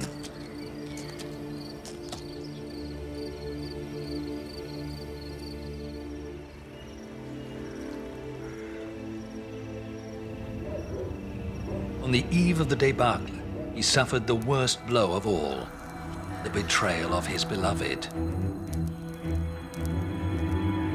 While Galitzin was away fighting, Sophia had fallen for another man, the cynical and scheming Fyodor Shaklovity. To flatter Sophia, he had brought the famous Ukrainian artist Alexander Tarasevich to Moscow to paint her portrait. He depicted the princess wearing a regal crown, scepter in hand, and behind her a double-headed eagle.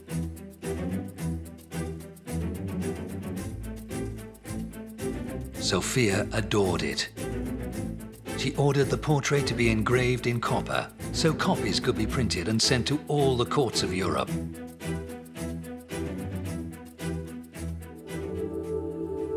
By now, Sophia was styling herself by the grace of God, the great sovereign lady, the pious Tsarevna, the great Princess Sophia Alexeyevna, autocrat of the Great, the Little, and the White Russias.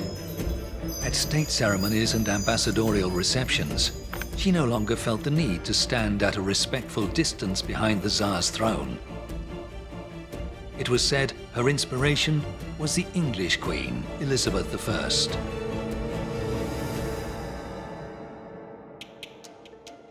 As soon as Tsar Ivan turned 18, Sophia arranged his marriage to the 20-year-old Praskovya Saltykova.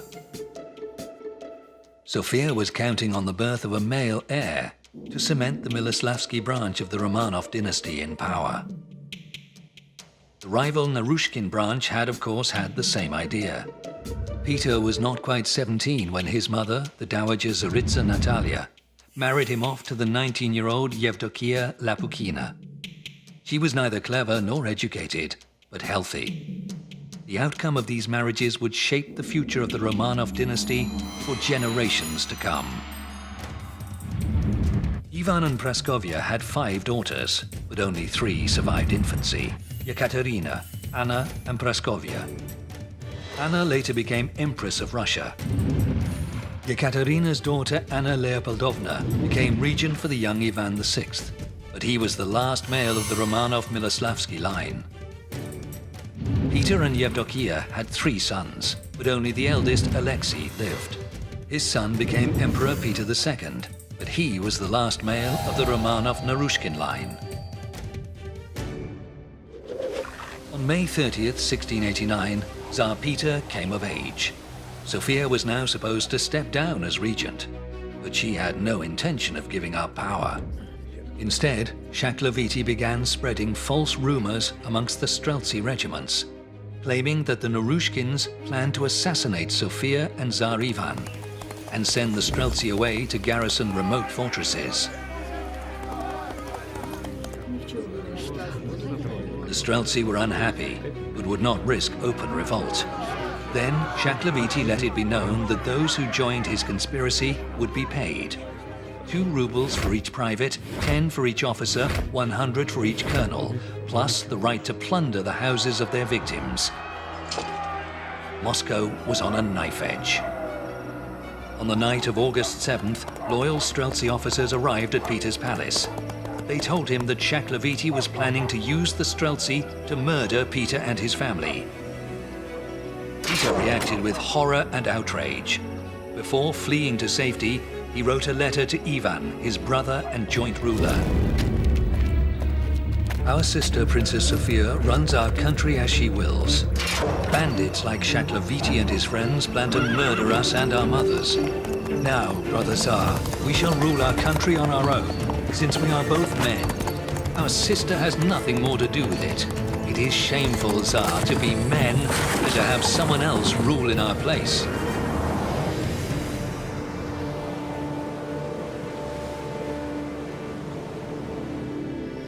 That evening, Princess Sophia received a report that Peter's palace at Preobrazhenskoye was empty.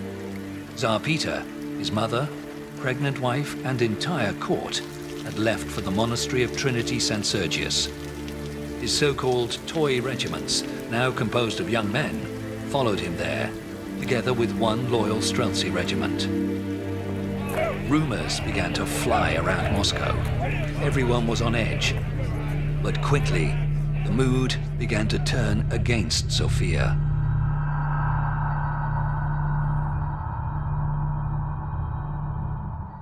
August 13th, Sophia sent an emissary to Peter, Boyar Ivan Troyekurovich, but the young Tsar would not negotiate.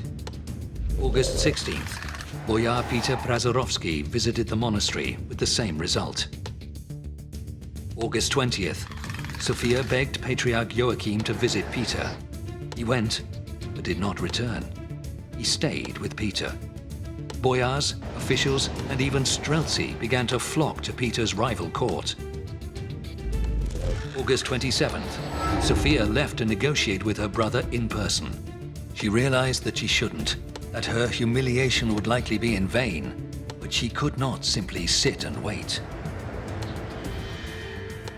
6 miles from the monastery, near the spot where she had had the Streltsy leader Khovansky executed 7 years before, she was met by Troyekurovich, her own emissary from just 2 weeks ago.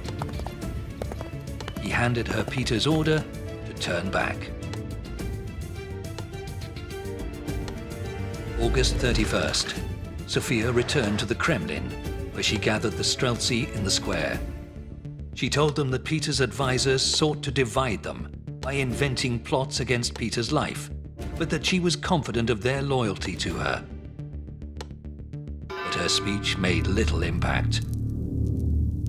Only loyal Shaklovity remained by her side. September 4th, the foreign regiments under General Gordon went over to Peter's side.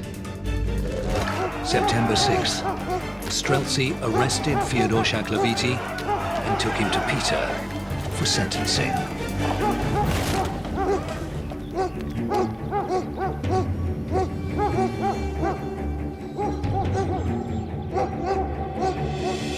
September 7th, Vasily Galitzin came to see Peter. The Tsar refused to meet him and sent him into exile. September 8th, the title of Tsarevna, royal princess, was officially stripped from Sophia.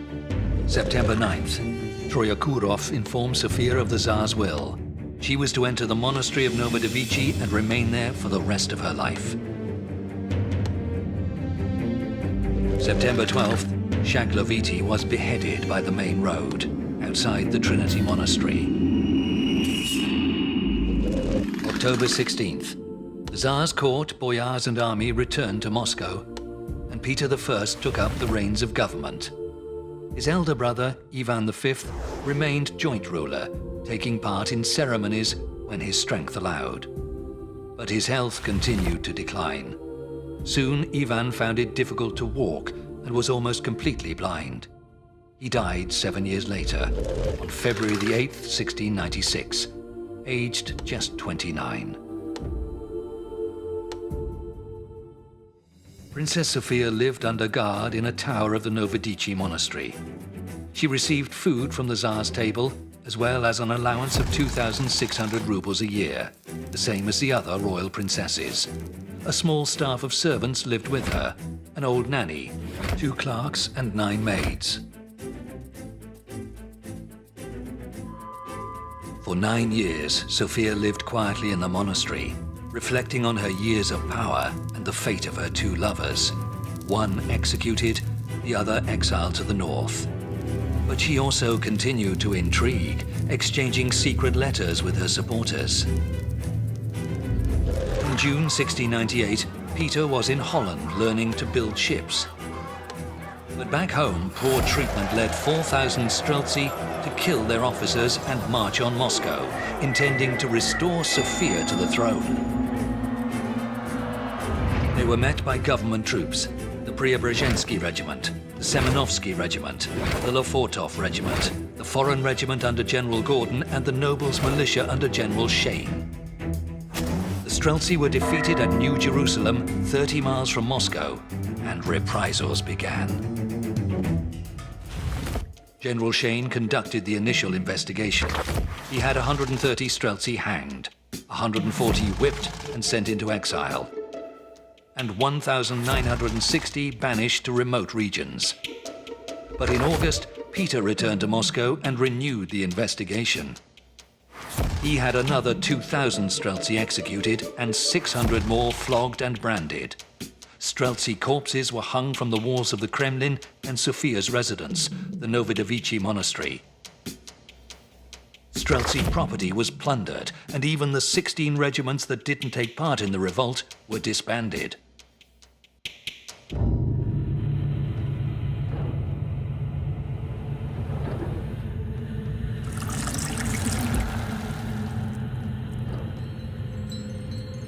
Princess Sophia was forced to take the veil under the name of Susanna.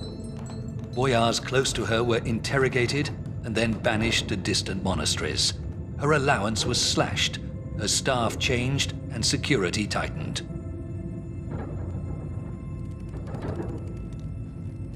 The bodies of 3 Streltsy hung by the window of her cell for 5 months.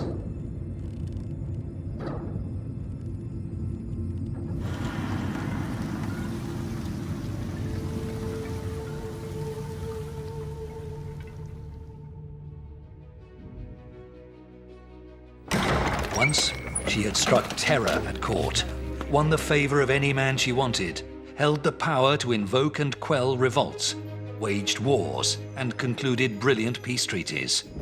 She dreamed of becoming a real ruler, like the Byzantine princess Pulcheria, whose tale had captivated her as a child.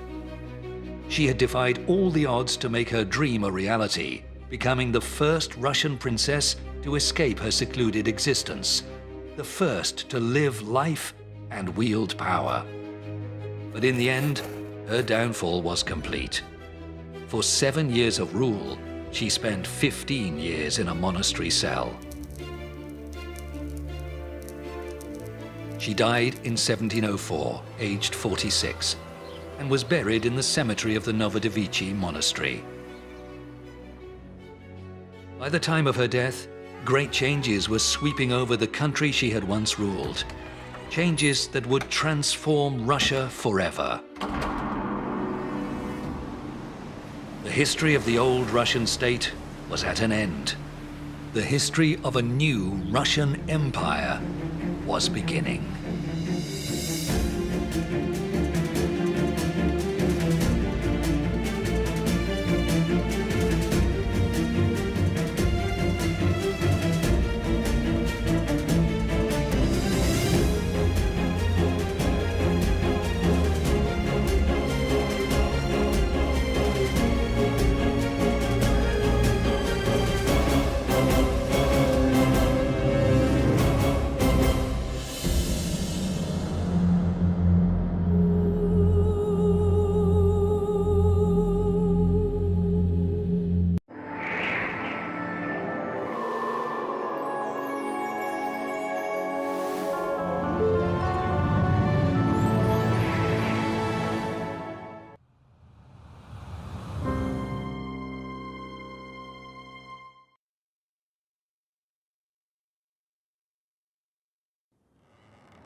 Peter, Tsar of Russia, was exploring the boat sheds when he discovered a type of boat he'd never seen before.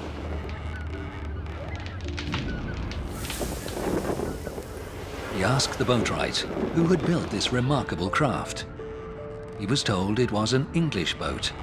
Its construction allowed it to sail into the wind as well as away from it.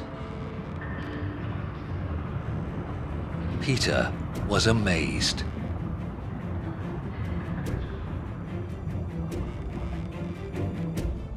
All his victories were to defy tradition, expectation, common sense, and sometimes even the laws of physics. The spirit of his reign was summed up with the words inscribed on his medals: "Even the impossible is possible."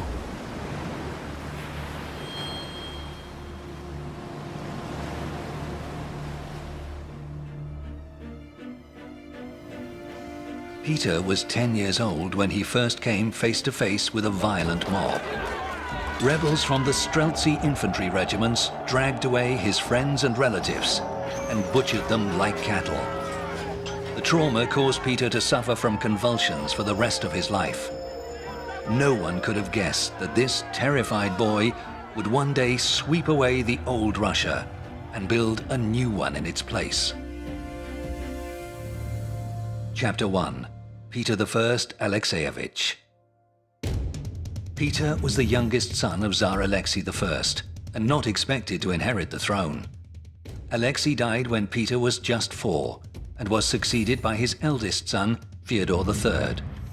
But when Fyodor died just 6 years later, the nobles decided 10-year-old Peter would succeed him, bypassing the middle brother, 15-year-old Ivan, who was severely disabled. After a revolt by the Streltsy regiments, real power fell into the hands of their ambitious sister, Sophia, who ruled as Princess Regent. Peter and his mother, the Dowager Tsaritsa Natalia, were sent to live on the Preobrazhensky estate on the outskirts of Moscow. There, Peter formed all the boys his own age into a toy regiment for his elaborate war games.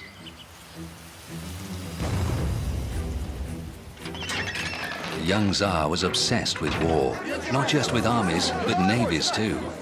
He took his toy regiment to Lake Pleshyevo, 80 miles north of Moscow, where they learned to build and sail boats and experiment with naval tactics.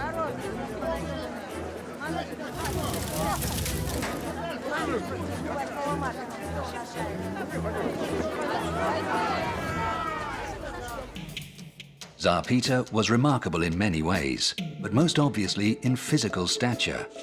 At 6'7" or 204 centimeters, he towered nearly half a meter over most of his contemporaries. What's more, his gigantic body had unusual proportions.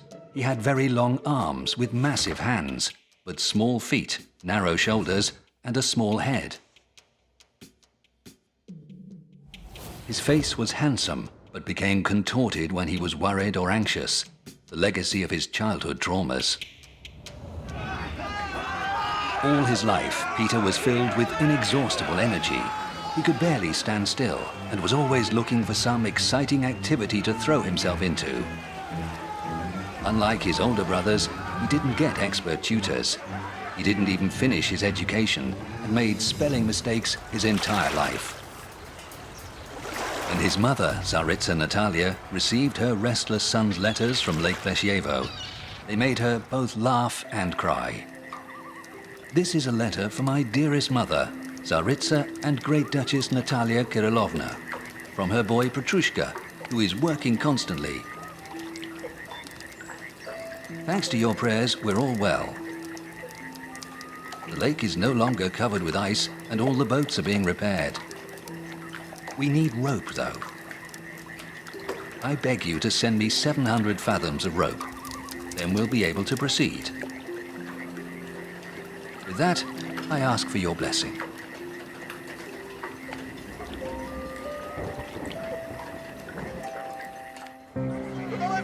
Peter was fascinated by everything to do with craftsmanship.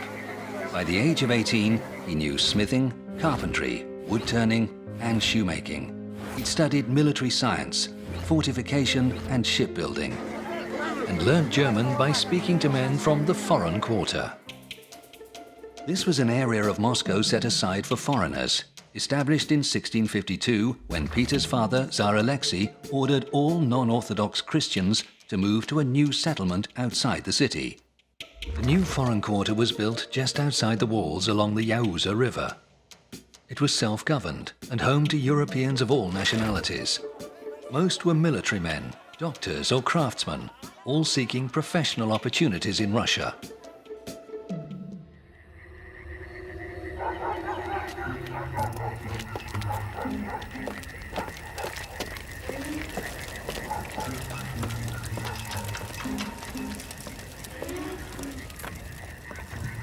The foreign quarter was just a few miles from Peter's palace at Preobrazhenskaya.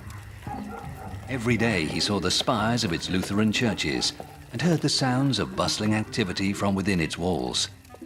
Unable to contain his curiosity any longer about how these Europeans lived, he decided to pay a visit. He would soon make himself at home.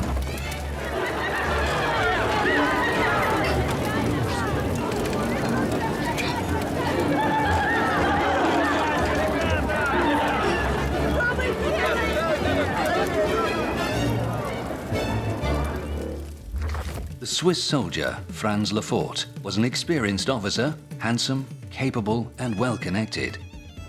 He was also a society host of some note, and Tsar Peter became a regular guest at his house.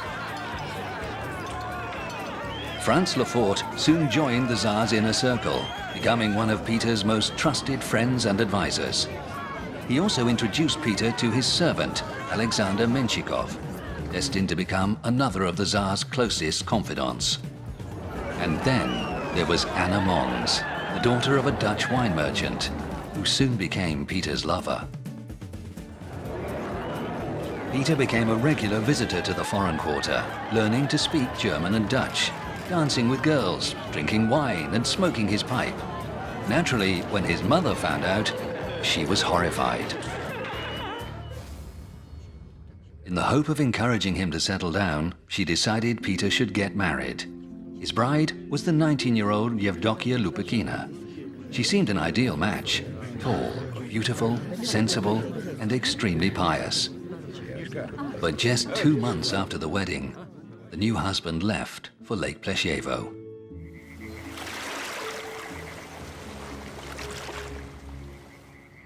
Meanwhile, unrest was brewing in Moscow.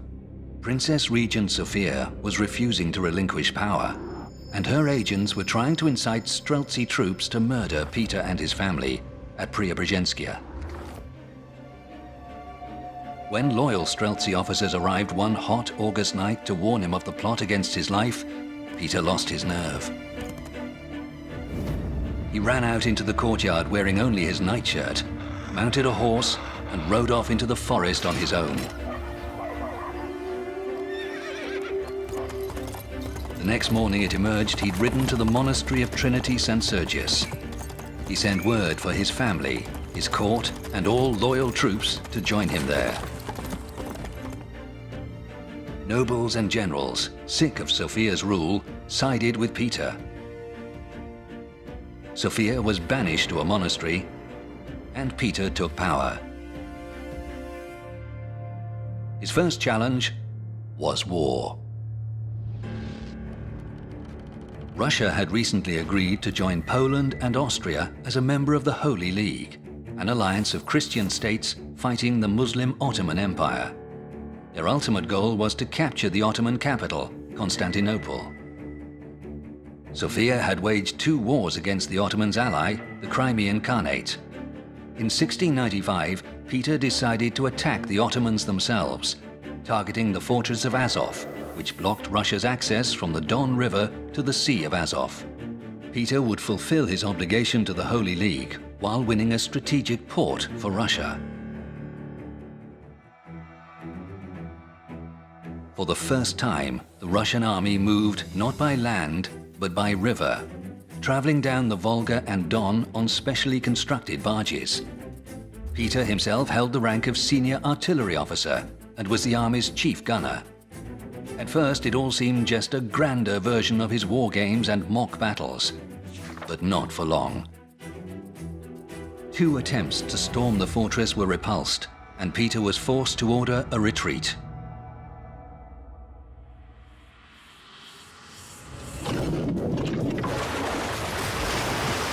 All winter, new vessels were built and launched from Voronezh in the Don's upper reaches. By spring of 1696, the first Russian fleet, consisting of 2 large warships, 23 oar-powered galleys, and 1,500 smaller vessels, sailed down the Don to Azov. The fortress was now besieged not just from land, but from sea as well. Within a month, this combined assault forced the Turks to surrender the fortress. The Russians also won their first naval victory, defeating an Ottoman fleet that attempted to break the siege. Peter returned to Moscow in triumph. but he needed allies to continue his war against the Ottoman Empire. He formed a grand embassy to travel to Europe, which he would accompany himself, traveling incognito under the name Peter Mikhailov.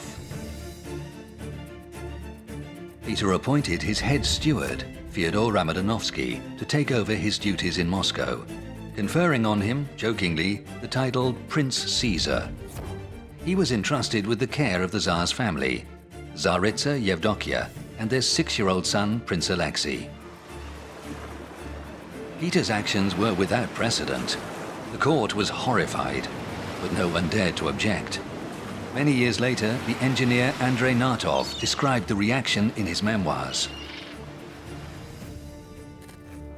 Who ever heard or read of a ruler who, having taken the throne, left behind his crown and scepter, entrusted rule to one of his nobles, and left to wander through strange lands? It was completely unheard of. But this is what happened in Russia.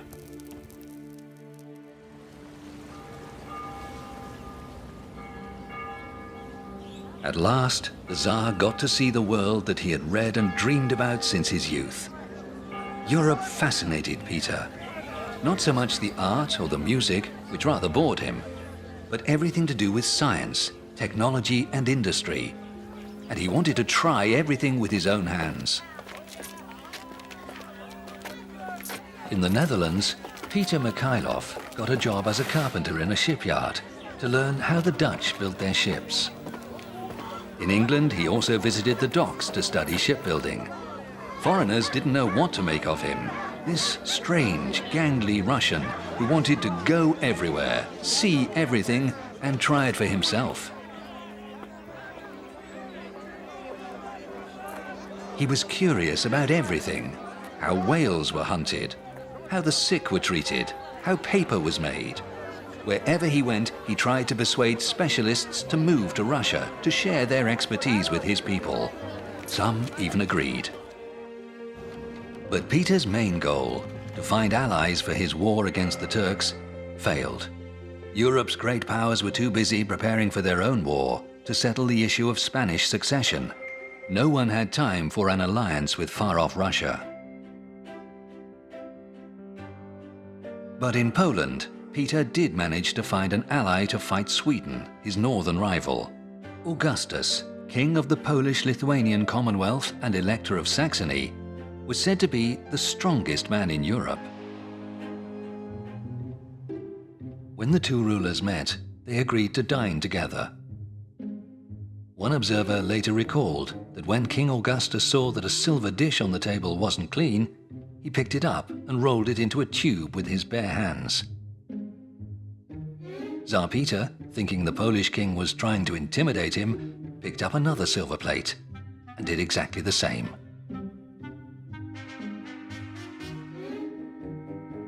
The two rulers began picking up and bending all the dishes within reach. As they sat down laughing, Tsar Peter joked, "Brother Augustus, we bend silver fairly, but it will be much harder work to bend Swedish iron." Peter hoped that a victorious war against Sweden would allow Russia to reclaim former territories in the Baltic, particularly the eastern shore of the Gulf of Finland. This would give Russia access to the Baltic and a sea route to Europe. But Peter's festivities were interrupted by bad news from home. In the summer of 1698, the Streltsy troops, whose revolt had so scarred him as a child, rebelled once more.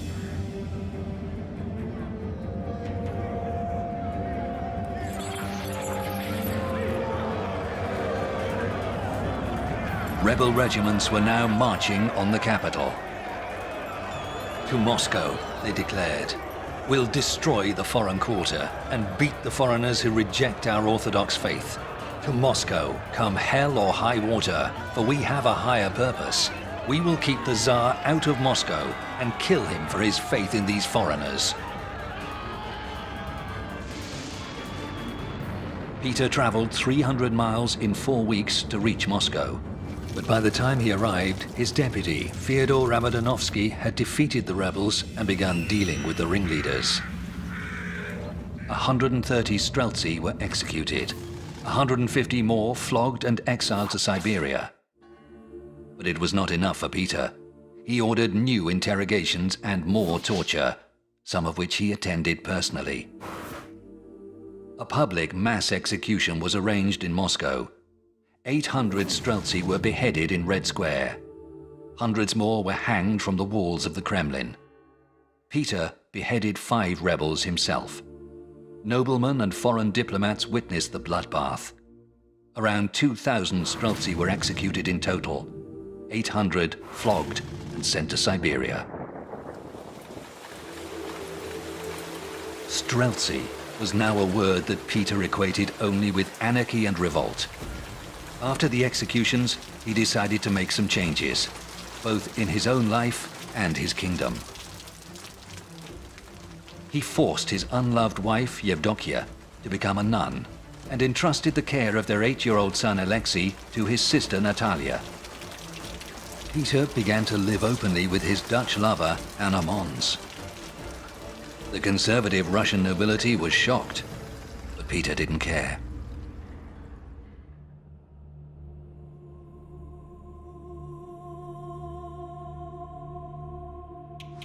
Then, Peter made it compulsory for all nobles and townsmen to shave their beards off and wear European-style clothes. The only people allowed to keep their beards were peasants, priests of the Orthodox Church, and those who paid a hefty beard tax. A beard permit cost 600 rubles a year for a nobleman, worth about $100,000 today, and 30 rubles for a servant, or $5,000 today. Peter also forced his court to adopt European customs. Wives and daughters had to wear European dresses. Everyone had to know how to dance and make polite conversation. Courtiers had to brush their teeth every morning, drink coffee, shun traditional Russian food like pickled cabbage, and eat more Dutch dishes. Peter reformed the calendar so that years were no longer counted from the date of creation, but from the birth of Christ, like the rest of Europe. Overnight, the year 7208 became 1700. And New Year was moved from September the 1st to January the 1st. In honor of the occasion, the Tsar instructed his people to decorate fir trees, entertain their children, and go sledging. Adults, he instructed, were not to drink and fight. There were enough days of the year for that already. The first New Year festivities led to a huge fire that almost burned down Moscow. Peter was not concerned. He didn't care much for old Moscow. Besides, he was preoccupied with preparations for his war against Sweden. A secret alliance with the Polish King Augustus II and the King of Denmark and Norway, Frederick IV, had now been signed. Both kings looked on Tsar Peter as the junior partner. Their adversary was the 18-year-old King Karl XII of Sweden, a lover of hunting and parades who no one took seriously. In the spring of 1700, Augustus, ruler of the Polish-Lithuanian Commonwealth, launched an offensive in the Baltic and laid siege to the Swedish-held city of Riga.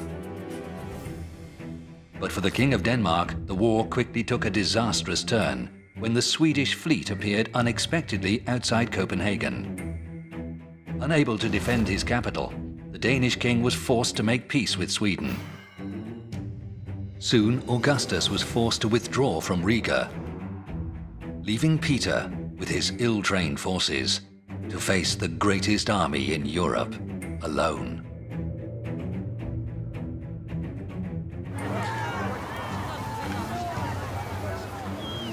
Russian troops were besieging Narva on the Baltic coast, but they didn't have enough artillery to break down its walls.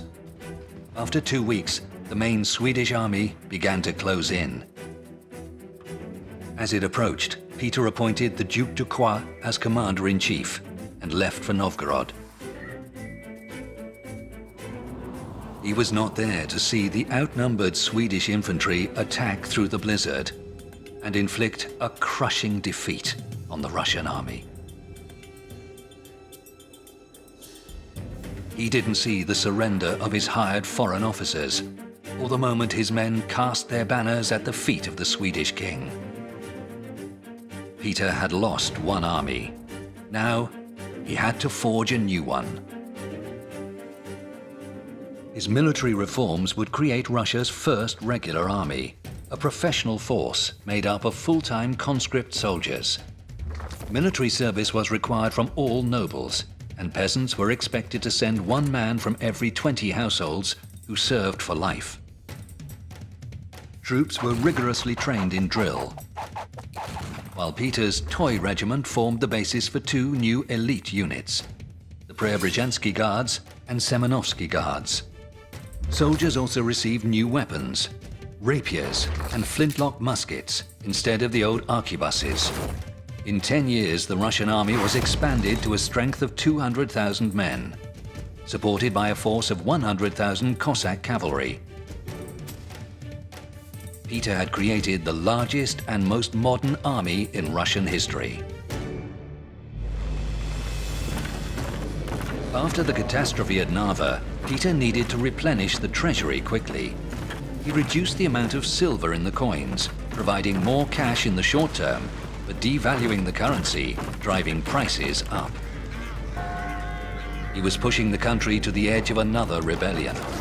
He was making people dress up like heretics, forcing them to cut off their beards, and now forcing them to pay for his disastrous war. There were rumors that the Tsar who'd returned from abroad was a different man. The real Tsar, it was said, was in prison far across the sea. Others openly called him the Antichrist. Peter didn't care. Instead, he ordered church bells to be taken down and melted into cannon. Peter's draconian taxes were bleeding Russia dry and triggering riots and revolts across the land. But the money paid for two large warships, the beginning of the Russian Baltic Fleet, and allowed him to open foundries in the Urals that were soon supplying the army and navy with modern cannon. The introduction of modern artillery, combined with the effect of reforms and spending increases, soon brought results. Russia could now wage war against Sweden as an equal. Victories followed, with the Russian army capturing the fortresses of Noterburg, Ninshans, Narva, and Marienburg. On the eve of this last victory, the Tsar received bitter news. His mistress, Anna Mons, who'd lived with him like a wife for 10 years, had been cheating on him. The passion of their youth was long gone, but her betrayal was still painful to Peter.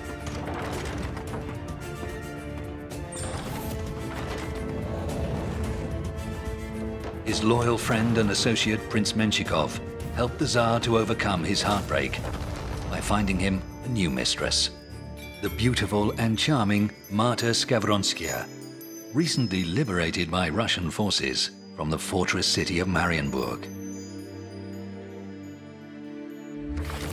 Marta turned out to be the woman that Peter needed in his life.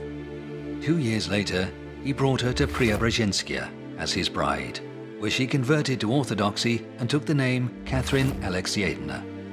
This kind and gentle woman, who had once served as a housemaid and remained illiterate all her life, would bear Peter 11 children, and in time be crowned Empress of Russia. For now, the Great Northern War ground on. On Hare Island, where the river Neva flows into the Gulf of Finland, the Russians began to build a fort with 6 bastions. Named the Peter and Paul Fortress, it guarded the first Russian port on the Baltic Sea.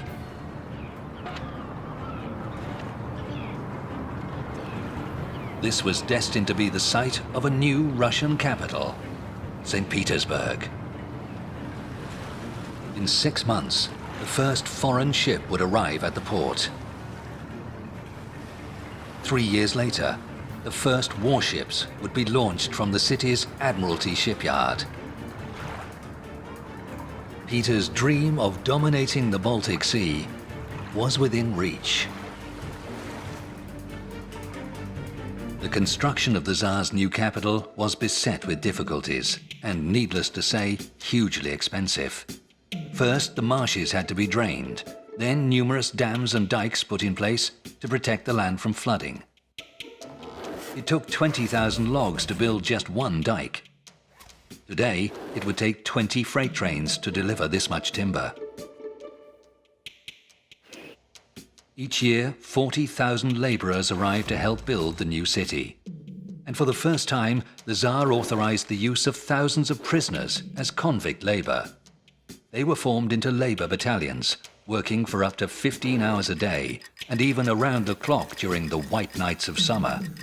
In 15 years, these brutal conditions would claim the lives of an estimated 100,000 workers. Europe paid little attention to Peter's victories. All they saw was a greedy Tsar of the Muscovites seizing a piece of boggy shoreline and hurriedly settling in there. They were much more interested in his enemy, Karl XII of Sweden, waging war in the heart of Europe against the Polish King Augustus. In 1706, Karl defeated Augustus, forced him to give up his throne, and then turned on Russia. The two armies met on June 27, 1709, 4 miles outside Poltava. Both monarchs led their armies in person. On the eve of battle, Karl addressed his troops. He promised them that the next day they'd eat at the table of the Tsar of Russia. He's prepared many dishes for us. Go where glory calls. Tsar Peter also spoke to his troops.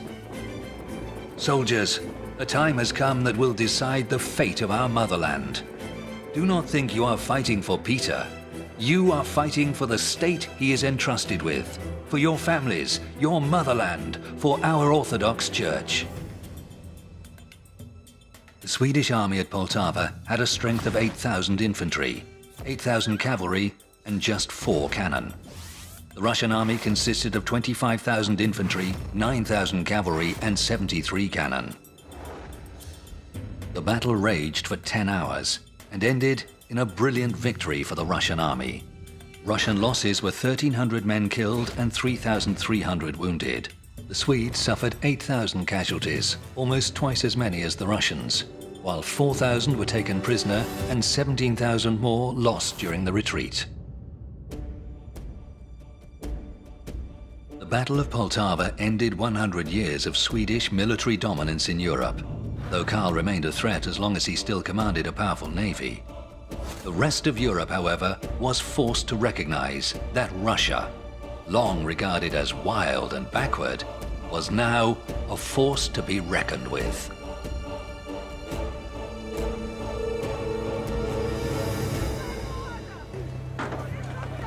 Peter had turned his back on Moscow, its onion domes, winding streets, and apple orchards. His favorite place in the whole world was now St. Petersburg. Peter described these boggy, windswept islands as paradise. He liked to oversee as much of the work as possible himself, including the construction of the Summer Palace, inspired by the stately homes and gardens he'd visited in Europe. Every day Peter spent here was a happy one, as he watched his new capital rise up around him.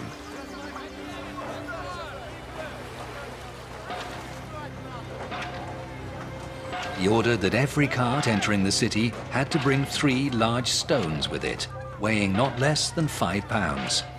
These were used to turn streets of mud into the city's first paved roads. Peter could already see the great palaces, wide boulevards, parks, and promenades that would one day make this city the Venice of the North. But Peter's quest to modernize Russia was far from complete. Everything had to change. Finances, bureaucracy, laws. There was no master plan. It would be step by step, as dictated by necessity. And the most pressing need was for money. Peter's tax reform centered on the creation of a poll tax, to be paid once a year by every male subject in the realm. Peasants had to pay 74 kopecks, about $100 today, while those living in towns had to pay nearly double, 1.2 rubles, about $200 today. Peasants in some parts of the country were now taxed for the first time, including inhabitants of the far north, Siberia, and the Volga region. State revenue tripled, providing Peter with the money necessary for further reforms. Peter saw his work as a sacred duty, and himself as the motherland's faithful servant. He expected the same from all his subjects, regardless of rank, from the grandest noble to the humblest peasant. To ensure the smooth running of the state, he created the post of fiscal, a secret informer who sniffed out corruption, which was then punished brutally to deter others. But bribe-taking and embezzlement remained endemic. For every 100 rubles collected in state taxation, scarcely 30 reached the state treasury. The greatest embezzler of all was the Tsar's close friend, Prince Menshikov, whose income almost equaled that of the state. Peter finally lost all patience, declaring that if someone stole even just enough money to buy himself a piece of rope, that rope would be used to hang them. Menshikov talked him down, warning that if he passed such a law, he'd soon have no subjects left. Peter was involved in drawing up statutes and charters for many new bodies, from the Academy of Sciences to the Admiralty, as well as issuing hundreds of decrees. The Tsar legislated on almost every aspect of Russian life, from the type of boot polish used to the width of cloth that was produced, the profits of merchants, the proper way to construct stoves, farming implements, the correct form of wedding, the treatment of the sick, what sort of coffin should be used to bury the dead, and how many times a week a sauna should be heated. And there were more. Each new law stipulated the punishment for breaking it, a fine for talking in church, the death penalty for treason. To Peter, it was clear. His subjects were like children who couldn't be trusted to run their lives without his supervision. He didn't ask their opinion, of course, nor did he ask the opinion of his son, Alexi, whose life he also governed in every small detail. Tsarevich Alexei was the son of Peter's first wife, Yevdokia, who was banished to a convent when he was 8. He was raised instead by his aunt, Princess Natalia. Peter tried to involve Alexei in affairs of state and took him on campaign when he was just 12. The boy showed early promise with an aptitude for languages and mathematics. But Peter's bullying behavior caused Alexei to fear and eventually loathe his own father, and secretly wish him dead. The Tsar's enemies persuaded Alexei to flee to Vienna. He was signing his own death warrant. Russian agents soon found him and brought him back to face his father's judgment. The prince was terrified. Under torture, he named all those he knew to be enemies of the Tsar and renounced his right to inherit the throne. He had fled, it emerged, because he was convinced his father intended to have him killed. The prince was imprisoned in the Peter and Paul fortress. On June 25, 1718, a court found Alexei guilty of treason and sentenced him to death. The next day, the prince was found dead in his cell. The official cause of death was an apoplectic fit. The real cause cannot be proved. What is known is that the prince was cruelly tortured for days during his interrogation. The day after his son's death, Peter celebrated the 9th anniversary of the Battle of Poltava. But those close to him could see his grief. "I suffer for the entire motherland," he wrote. "My enemies play vile tricks against me. It's hard for people to believe in my innocence as they know none of the facts. But God sees the truth." Peter could see with brutal clarity how precarious his achievements were. If he died, everything would collapse. And the Tsar was not a well man. The opinion of Peter's doctor, Laurentius Blumentrost, was that his 44-year-old patient suffered from chronic bronchitis, inflammation of the bowels, chronic kidney disease, kidney stones, a swollen liver, and damaged nerves. Peter wasn't good at following diets or cutting down on alcohol. Instead, he went to spas to take the local mineral water.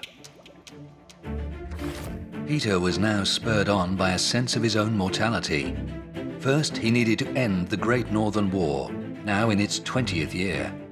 Even after Karl XII fell in battle, Sweden would not make peace and refused to recognize Peter's Baltic conquests.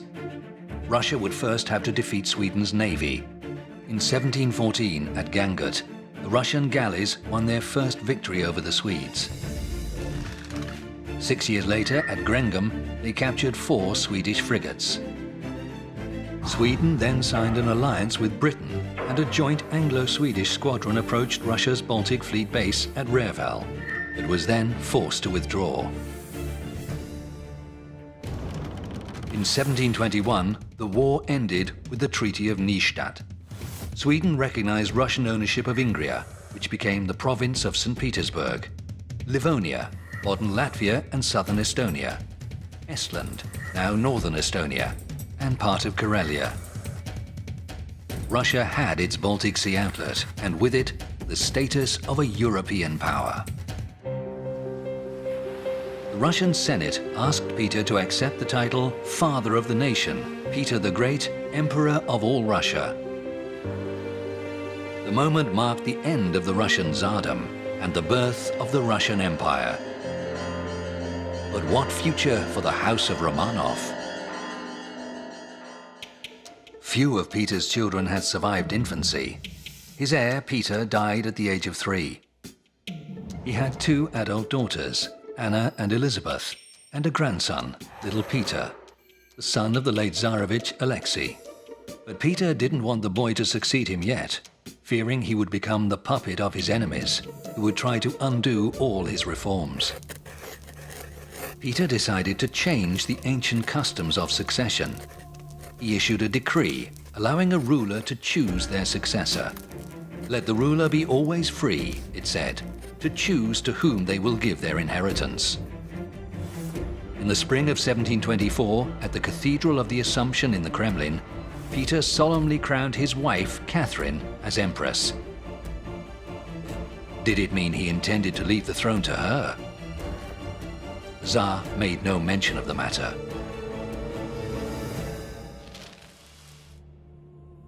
Soon after the coronation, Peter learned that Catherine had been unfaithful to him, and that her lover was the brother of his former Dutch mistress Anna Mons. It was a heavy blow.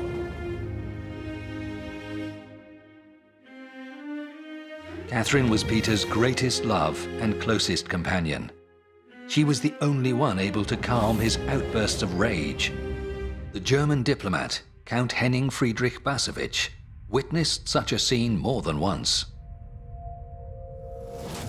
He used to have fits, caused by a dark thought entering his head that someone was trying to kill him. These episodes were a nightmare for those closest to him. They knew a fit was coming when his mouth started to shake. They would immediately send for the Empress.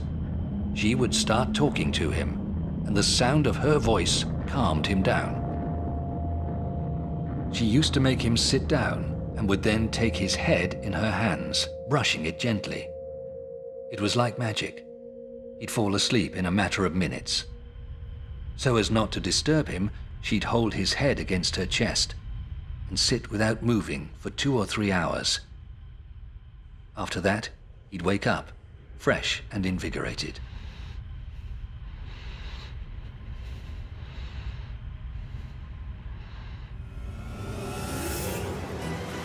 Peter had never been a faithful husband. On campaign, he would bed the servants and the soldiers' wives, and even established a set fee for their services, 1 ducat per night. Nor did the ladies of court escape the Tsar's attention. In his father's day, women were kept out of sight. Now, instead of being treated like slaves, it was said, they were worshipped like goddesses.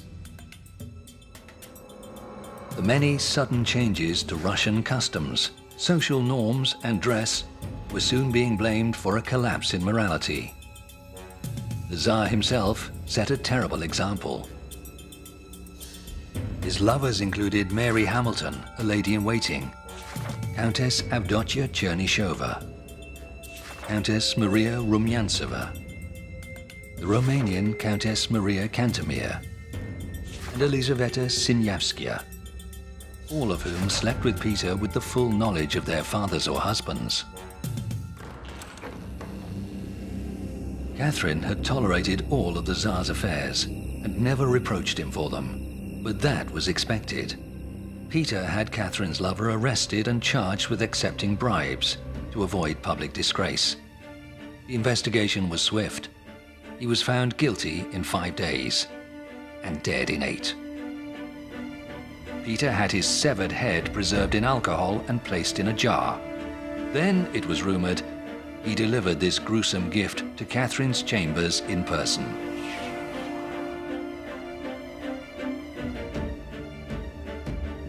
Emperor and Empress did not speak for nearly a year. They neither dined nor slept together. But in the autumn of 1724, Peter's health suddenly got worse. He'd continued to ignore his doctor's advice. Now he would pay the price. On January the 16th, Peter was too ill to leave his bed. He called for the Empress. They talked for 3 hours. All that time, Catherine knelt beside him. At last, they made peace and forgave each other. The next day, Peter was in excruciating pain, but the doctors could provide no relief. His screams echoed through the palace. Catherine did not leave his bedside. On January 22nd, in between fits, Peter confessed his sins. 5 days later, he asked for a desk to write his will. He didn't know that in the next room, generals and senators were discussing the succession. For many of them, it was a matter of life and death. One half, Dukes Dolgorukov, Galitzin and Repnin, were for the 10-year-old Peter, the late Prince Alexi's son. The other half, new men like Menshikov and Tolstoy, who'd led the investigation against Prince Alexi, feared his son would seek to avenge his father. They wanted the Empress to take the throne. Peter wrote just 2 words, "Give everything," and fainted. At 4 a.m., the Senate decided the throne must go to Catherine. She was still at the Tsar's bedside. At 5:10, he died in her arms.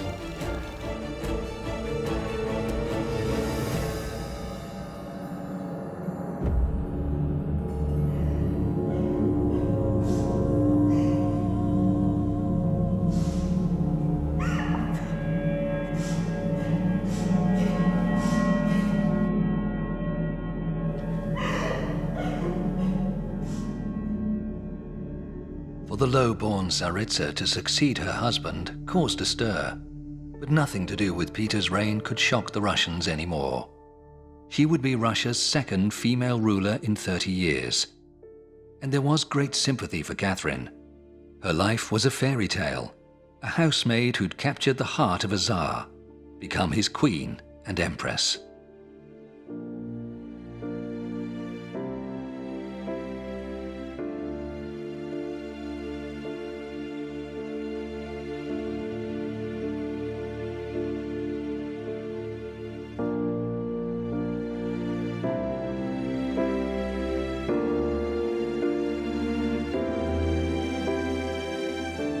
Chapter 2. Katherine I Alexeyevna. The Empress knew nothing about ruling a state. She couldn't even read and write. The only thing she ever mastered was how to sign her own name. But that was enough to authorize the founding of a Russian Academy of Sciences, as Peter had always dreamed, and to authorize Vitus Bering's expedition to the Far East. On the whole, Catherine left the governing to others and devoted herself to parties and drinking. She drank ferociously, took many lovers, and danced till dawn.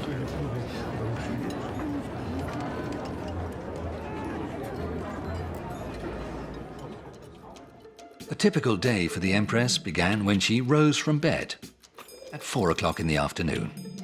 She dined at 8, then took a walk in the summer garden. She usually went to bed around 10 o'clock the next morning. Her court was dominated by the serene Count Alexander Danilovich Menshikov. It was he who had first introduced Catherine to Peter. Then he had put her on the throne. Now he held the reins of power. He ruled through a new body, the Supreme Privy Council. Formally, its role was to advise the Empress, but in reality, it ran the country.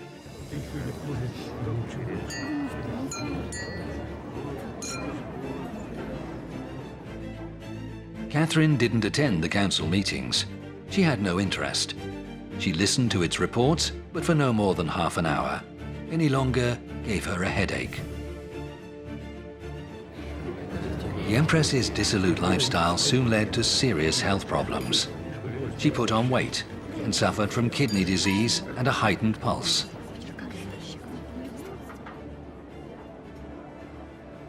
It was plain to see that Catherine would not live much longer. So Menshikov began to plan for the future, persuading the Empress to sign a will by which Prince Peter would inherit the throne, but only after he married Menshikov's daughter. On May the 6th, 1727, Catherine I died. She would be remembered as a kind and merry Tsaritsa, and a loyal companion of Peter the Great.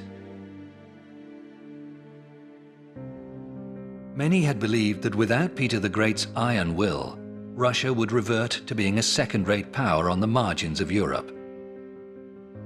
But Peter's reforms had created an unstoppable momentum of their own. In St. Petersburg, palaces were rising along the shores of the Baltic. Gardens were planted and wide boulevards paved. They were the first in Russia to be lit by oil lamps. Cannon-armed Russian warships stood out at sea, while Russia got its first printed newspaper, Vedomosti, with a circulation of between 200 and 4,000. Merchants' goods traveled from St. Petersburg to Moscow along newly dug canals. Advanced schools of artillery, medicine and navigation were opened, and the Academy of Sciences established. In the Urals, 9 foundries produced 7 million pounds of cast iron a year, and 200,000 pounds of copper. They supplied Russia's new armaments industry, turning out muskets and cannon for what was now one of the largest, most powerful armies in Europe.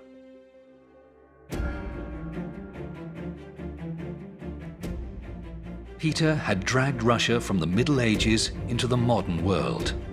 But his new state would now have to prove its resilience and weather the storm of dynastic crisis and intrigue.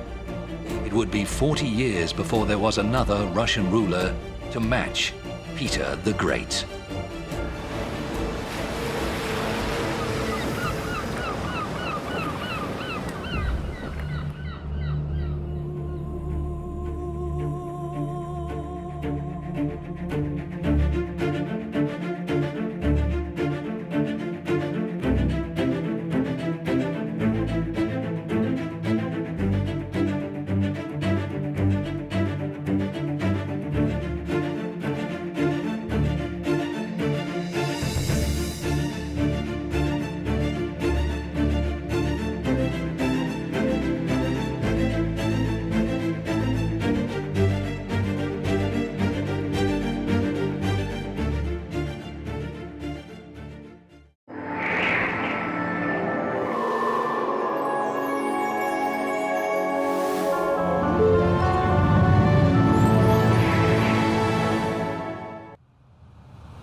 The court of 18th century Imperial Russia was a place of etiquette and excess, stunning balls and carnivals, jesters and fireworks.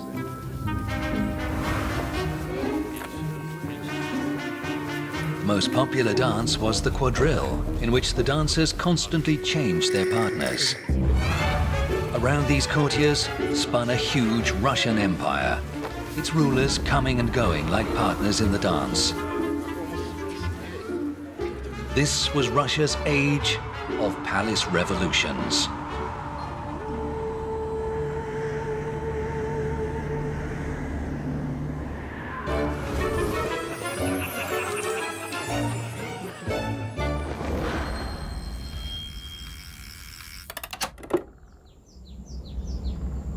The year 1727, 2 years after the death of Peter the Great.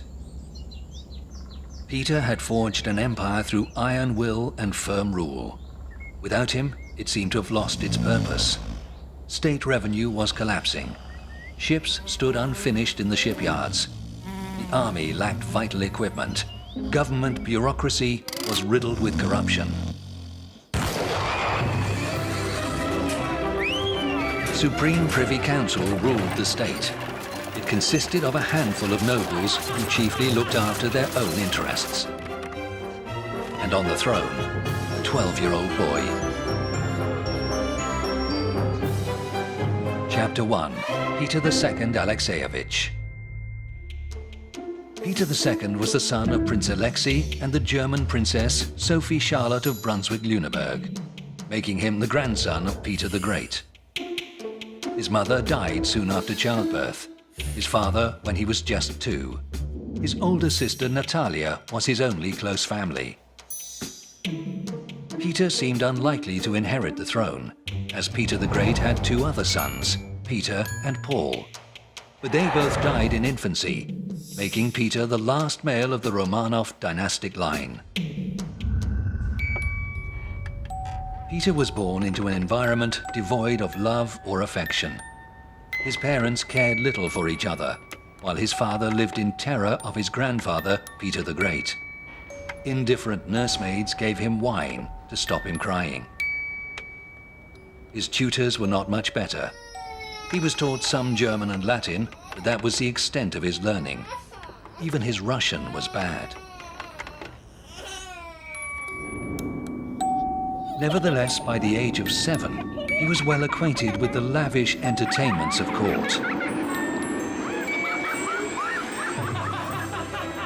Young Peter wasn't interested in the army, the navy, or science, only in having fun.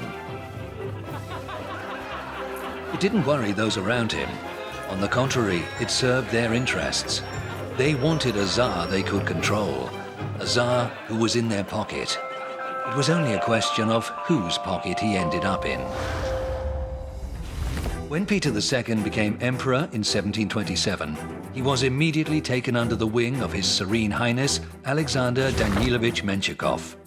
He'd been a close friend and associate of Peter the Great and his widow, Empress Katherine I, and was the most influential man in Russia.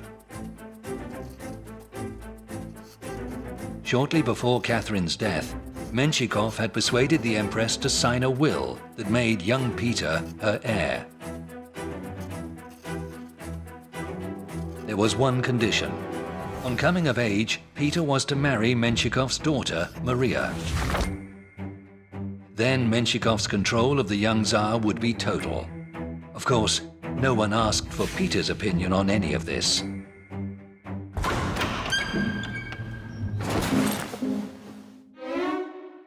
Soon after his coronation, the 12-year-old Peter found himself engaged to the 16-year-old Maria Menshikova. The Emperor's bride received the title Imperial Highness and an annual allowance of 34,000 rubles. Peter II found his fiancée deeply uninteresting. In his letters, he referred to her as the stone statue or the porcelain doll. Meanwhile, Menshikov moved the young Tsar into his own St. Petersburg palace to shield him from any unwanted external influence, and assigned him a governor, Baron Andrei Ivanovich Osterman, Deputy Minister of Foreign Affairs.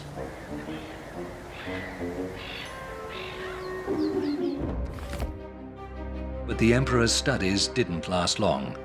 Menshikov suddenly fell seriously ill, and in his absence, Peter fell in with a young rake, Ivan Dolgorukov, who encouraged him to flee Menshikov's stifling supervision. The Tsar quickly fell under the influence of Dolgorukov and his powerful family, who were bitter rivals of Menshikov. With their encouragement, he and his governor, Baron Osterman, moved out of Menshikov's palace and into the Peterhof Palace. He also broke off his engagement to Maria Menshikova. Soon, a special commission found Menshikov guilty of embezzling state funds.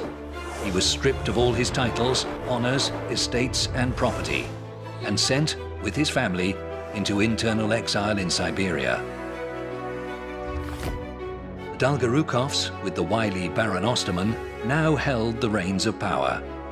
The sovereign, Tsar Peter, was free to indulge in his new favorite sport, hunting.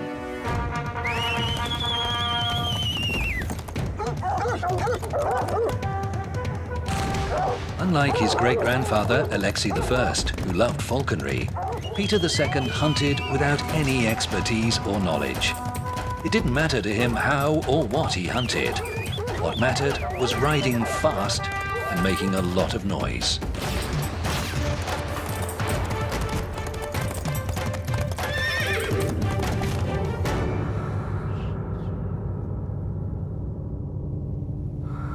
All this would have been entirely natural for his age, if it hadn't been for his constant drinking sprees. Nobody cared about his health except his sister Natalia. She was the only person who truly loved the boy emperor and tried to stop him drinking. But, aged just 14, she died of tuberculosis. With no one to stop him, Peter began regularly binge drinking with his guards. He was tall and well developed for his age, and women were also made available to him. Peter then fell in love with his aunt, Elizabeth, daughter of Peter the Great.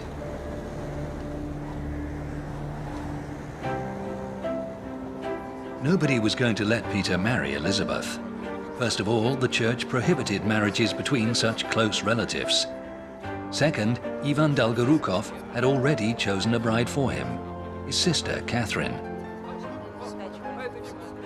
To sway the emperor's decision, Ivan provided proof that his aunt Elizabeth was already in love with an officer of the guards. The hot-headed teenager felt that Elizabeth had betrayed him and made a point of turning his attention to Katherine Dolgorukova. Once more, the Tsar found himself the pawn in other people's games.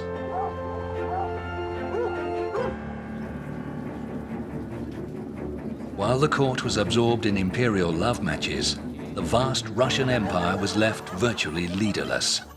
State finances were in chaos. The army was disintegrating. Russia's international standing was in freefall.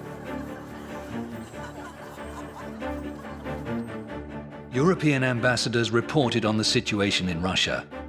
It makes no sense to make an alliance at this time. The Tsar thinks only about his own amusement. His officials think only of how to ruin each other. Everybody lives without a care. It's unclear how such a vast state can maintain itself without any support. Russia's huge bureaucracy had been left to fend for itself, because the body that was supposed to wield power in Russia had effectively ceased to function. The Supreme Privy Council had been established by Catherine I to help her rule the empire, or to be more exact, to rule it for her. Officially, it was only supposed to advise the monarch, but in reality, it was now governing Russia. During Peter II's reign, 6 nobles sat on the Supreme Council: Count Gavrila Golovkin, the Galitzins, Prince Dmitry and Prince Mikhail, the Dolgorukovs, Prince Vasily Vladimirovich and Vasily Lukich, and Baron Osterman. Peter, now 14 years old, had no idea about the problems his country faced, and the Dolgorukovs did everything to keep it that way. The father, Prince Alexi, using his son Ivan to keep Peter distracted. They intended to make the emperor their puppet and turn the clock back by undoing all Peter the Great's modernizing reforms. Peter had already agreed to stop new naval construction, persuaded it was a waste of money, and moved the capital from St. Petersburg back to Moscow, where the hunting was far superior. Only a few steps remained.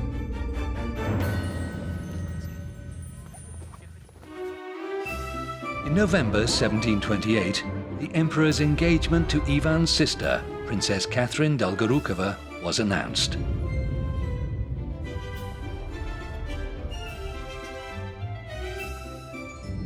As Catherine arrived at the palace for the official engagement, her carriage caught under a low gate. In front of guards and onlookers, the gilded crown on the carriage roof was torn off and fell into the gutter. In the weeks leading up to the wedding, the Dolgorukov princes kept the emperor constantly entertained, lest he have time to reconsider his decision. On January 6th, 13 days before the wedding, Peter went to the traditional blessing of the Moscow River. At the ceremony, he played the part of the chivalrous knight, standing on the footboard of Princess Catherine's carriage for hours in freezing weather. The next day, he had a burning fever. Then, he was diagnosed with smallpox.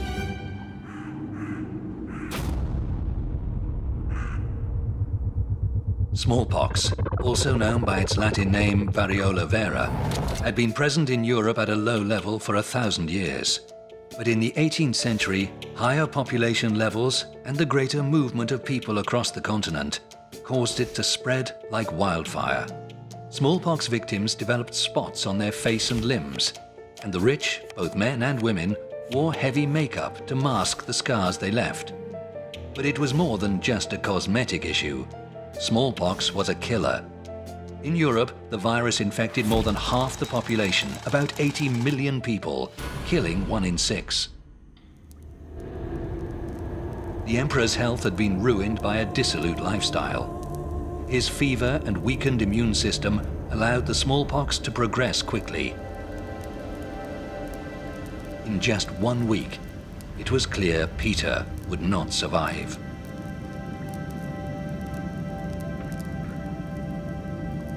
The Dolgorukovs were in despair. It looked as if all their efforts had been in vain, their grand schemes come to nothing. As the emperor lay dying, the Lefortov palace stood empty and silent, decorated for a wedding that would never take place. His Dolgorukov friends, meanwhile, were desperately looking for a way to cling to power. They decided to make the emperor sign a will, naming his betrothed, the Grand Duchess Katherine Dolgorukova, as his successor. If they had succeeded, the ruling House of Russia would have passed from the House of Romanov to the House of Dolgorukov. But the emperor was not able to sign the will. On January the 18th, 1730, the eve of his planned wedding, he suddenly sat up and ordered his sledge to be harnessed. "I want to go and see my sister," he said. They were his last words. He died the next day.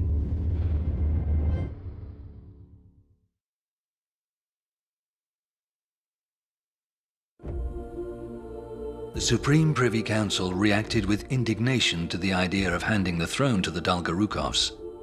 The Romanovs were the ruling dynasty of Russia. If the male line was broken, they would turn to the female line. The female line of the Romanovs lived on through the 2 daughters of Peter the Great, Anna and Elizabeth. There were also 3 daughters of Ivan V, Peter's half-brother and joint ruler, who died young. They were Catherine, Anna, and Praskovia. Anna had married the Duke of Holstein. In 1728, she bore him a son, Karl Peter Ulrich. but she died soon after childbirth. Catherine had married the Duke of Mecklenburg and had a 12-year-old daughter, Elizabeth Katharina Christina. Anna was the widow of the Duke of Courland and had no children. Praskovia was married to General Dmitriev Mamonov. The council discussed the suitability of the candidates long into the night. Finally, at 6 a.m., they chose Anna, Duchess of Courland and daughter of Ivan V. Widowed at the age of 17, she lived in Jelgava, near Riga. She had no money and no allies in Moscow. Blessed with neither great charm nor intellect, the council believed they could soon bend her to their will. To avoid any surprises, the council prepared a list of conditions which Anna would have to sign before she took the throne. According to these conditions, the Empress would not have the right to declare war, make treaties, introduce new taxes, or spend state revenue, make promotions above the rank of colonel, give out land, sentence nobles to death, get married, or appoint her successor. All these powers would reside in the Supreme Privy Council. The Empress would have control only over her own income and her palace guards. On the morning of January 19, 1730, the death of Peter II was announced publicly. At the same time, a delegation set off from Moscow to see Anna. 9 days later, she signed the conditions. Russian autocracy had been abolished. In its place, oligarchy, the rule of an elite few. Anna arrived in Moscow, where she was greeted by her guards, the Preobrazhensky Regiment. Anna declared that she was to be their chief and spoke privately with the officers. She learned many interesting things from these conversations. She was told the people of Moscow were outraged by the conditions that had been imposed upon her, and that the Privy Council was despised by many of the nobles. Just days ago, Anna had been an impoverished, forgotten duchess in out-of-the-way Courland. Now she was within a stone's throw of becoming Empress of Russia. She sensed her moment. She gathered her guards and senior nobles in the palace hall and showed them what she thought of the conditions.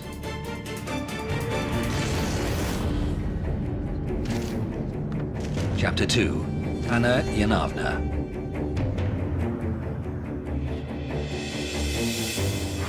Within a week, the Supreme Privy Council was dismissed. Within a month, Prince Alexi Dolgorukov and his son Ivan were exiled to the Siberian town of Berezov, where their sworn enemy Menshikov had died the year before.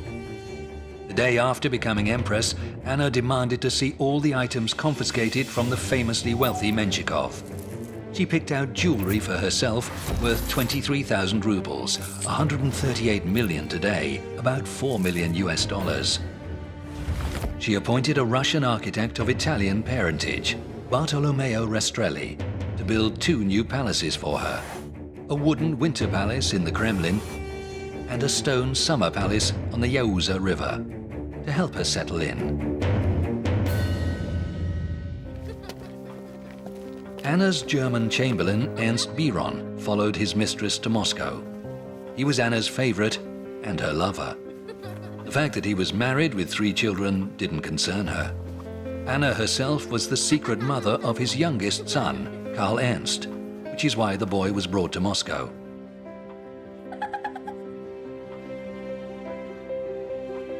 Later, they were joined by Biron's wife and elder sons. Together, they formed Russia's unorthodox new imperial family. The typical day for Empress Anna began at 8 a.m. when she took her coffee. She worked between 9 and 10, receiving ministers and signing decrees. Then she went riding with Biron. And at noon, she had lunch with him, his wife and children. Then she went to bed for an hour. The rest of the day was solely for her own amusement. Anna found many unusual ways to entertain herself. One of her favorite was shooting crows. This was why a loaded musket was left by each of the palace windows.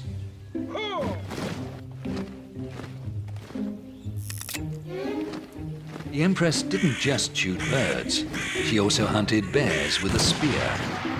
But there were also more sophisticated entertainments at court, Italian operas and theatre.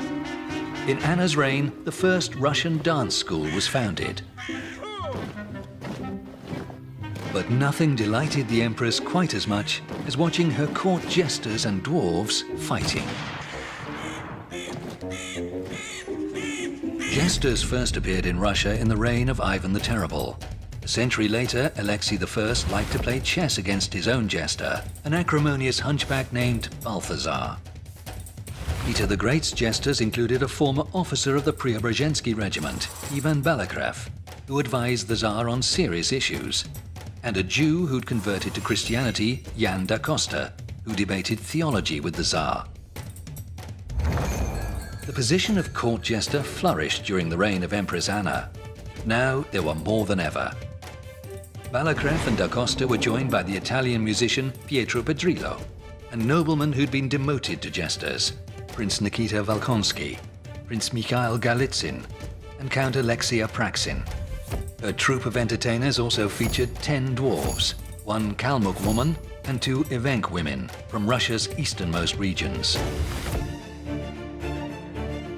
The Empress acquired a taste for exotic and spectacular parties, lavish banquets, masquerades and fireworks. The only thing she frowned on was drinking.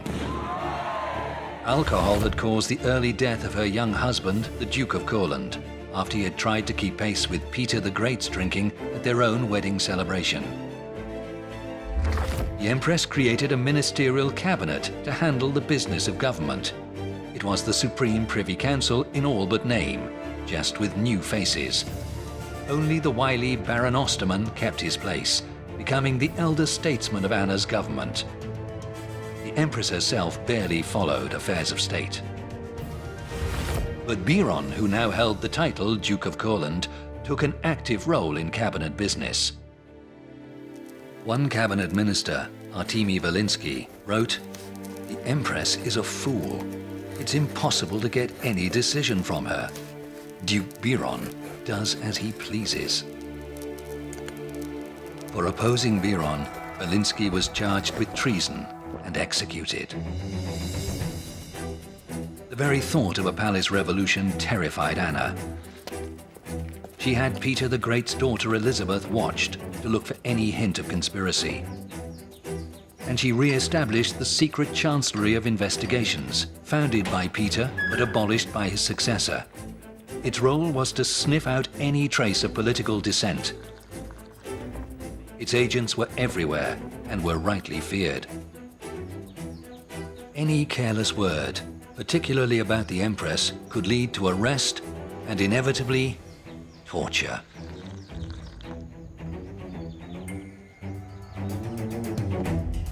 In the course of Anna's 10-year reign, the secret chancellery arrested and tortured about 28,000 suspects. Of those, 20,000 were exiled to Siberia and Kamchatka. 5,000 went missing, 2,000 died during torture, and more than 1,000 were executed.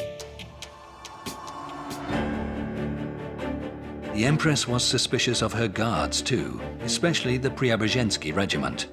They'd put her on the throne. They could depose her too. So she created a second guards regiment, Izmailovsky. The new regiment's officers were recruited from her native Duchy of Courland and took over guard duty at the palace. The Preobrazhensky regiment was sent to fight the Turks. At Belgrade in 1739, a treaty was signed to end the 4-year conflict between Russia and the Ottoman Empire. Under its terms, Azov and parts of Ukraine became part of Russia. But Russian warships and merchant ships were forbidden from sailing in the Sea of Azov or the Black Sea. The war cost the Russian army about 46,000 men. Only about 6,000, or 1 in 8 of those men, fell in battle. The remaining 40,000 died from disease, starvation, and neglect. Anna didn't concern herself with these details. She was glad the war was over, but her main concern was moving the court from Moscow back to St. Petersburg. In 1737, Moscow had been devastated by a great fire. The Kremlin, Kitai-Gorod, the surrounding White Town, part of the Earth Town, almost all the modern city center, was burnt to the ground. At the time, the great Tsar bell had been standing in the Kremlin foundry. The scaffolding around it caught fire. When water was poured onto it, the bell burst from the sudden temperature change. Anna's winter palace also burnt down. But 6 months later, the Empress was celebrating her birthday in a new winter palace, built for her by Bartolomeo Rastrelli in St. Petersburg. The state apartments consisted of more than 100 rooms, all of them decorated in the most lavish style. Under Anna's reign, expenditure on the court reached 260,000 rubles per year, worth about $42 million today. The running costs of Duke Biron's stables were 100,000 rubles, about $17 million, while small-scale expenditures by the Empress totaled 42,500 rubles, or $7 million. Incredibly, the Empress spent as much on jewelry as it cost to maintain the Academy of Sciences, about 47,000 rubles, or $8 million. Just a tenth of that sum was spent on public education, a measly 4,500 rubles.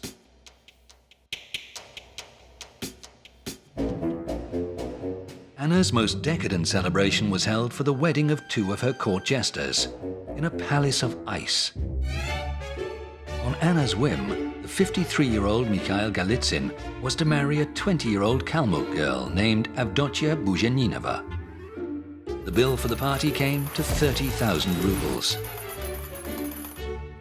A house of ice, 17 meters long and 3 meters high, was built between the Admiralty and the Winter Palace. 6 ice cannon and 2 mortars stood by the entrance. By the gates there were ice sculptures of elephants and dolphins, while everything inside the house, even the furniture, was made of ice. Before the wedding, a masked procession passed through the city streets playing horns and balalaikas. It included representatives from across the empire, Ukrainians from the south and Nenets from the far north. The bride and groom traveled in a cage mounted on top of an elephant, and after the wedding were left in the bedroom of the ice palace.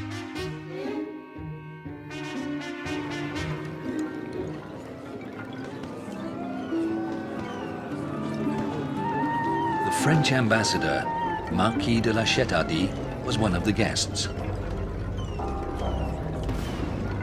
Only in this country is there such fun to be had. The bride and groom were taken to an ice house. It was kept warm with straw. The light that shone in through the ice from all sides was extraordinary. All who saw it were amazed.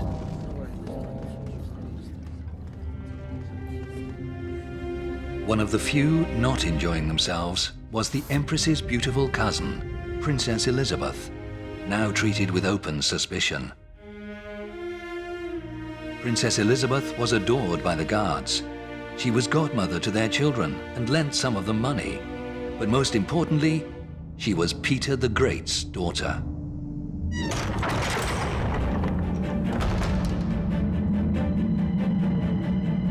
Her popularity had become a threat to Anna's plans for the succession. Anna wanted the throne to remain with her father's line, that of Ivan V, half-brother and joint ruler with Peter the Great. So Anna announced that her heir would be the future son of her 14-year-old niece, Elizabeth Katerina Christina, even though at the time she wasn't even married. Elizabeth took the name Anna Leopoldovna after converting to Orthodoxy, and at 20 married the Duke of Brunswick, Anton Ulrich, summoned to Russia for that purpose. Soon the couple had a son, Ion Antonovich. When the new heir to the Russian throne was just 2 months old, Empress Anna fell seriously ill with kidney stones. Inflammation and infection set in. Just 2 weeks after the first symptoms, on October 17, 1740, Anna died.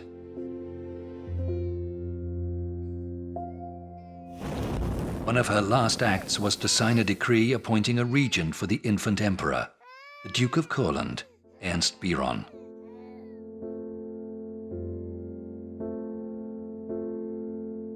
The Russian people felt no great loss at the death of Empress Anna. Her reign would be remembered for excess, frivolity, and cruelty. Nevertheless, it was Anna who pushed forward the development of St. Petersburg. Many of its grandest and most famous buildings, including the Peter and Paul Cathedral, the Admiralty with its high spire, and the fountains of the Peterhof Palace, were completed in the 1730s, under the supervision of the Italian architects Rastrelli and Trazzini. Italian musical theatre made its first appearance in Russia, while the Academy of Sciences published a regular newspaper, the St. Petersburg News, as well as the first Russian scientific journals.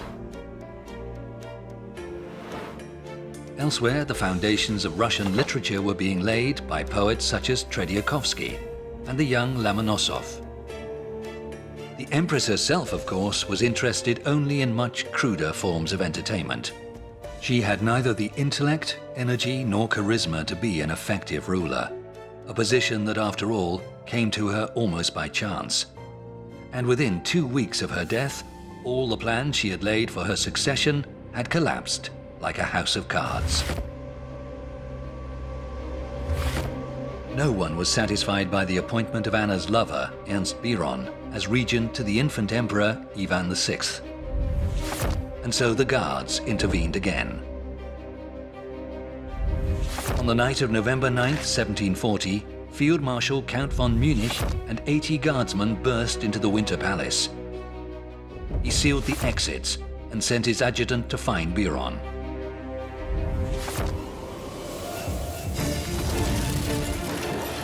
According to the adjutant's report, Biron was sleeping soundly when they arrived. When he was awoken, he tried to hide under the bed, but the soldiers dragged him out.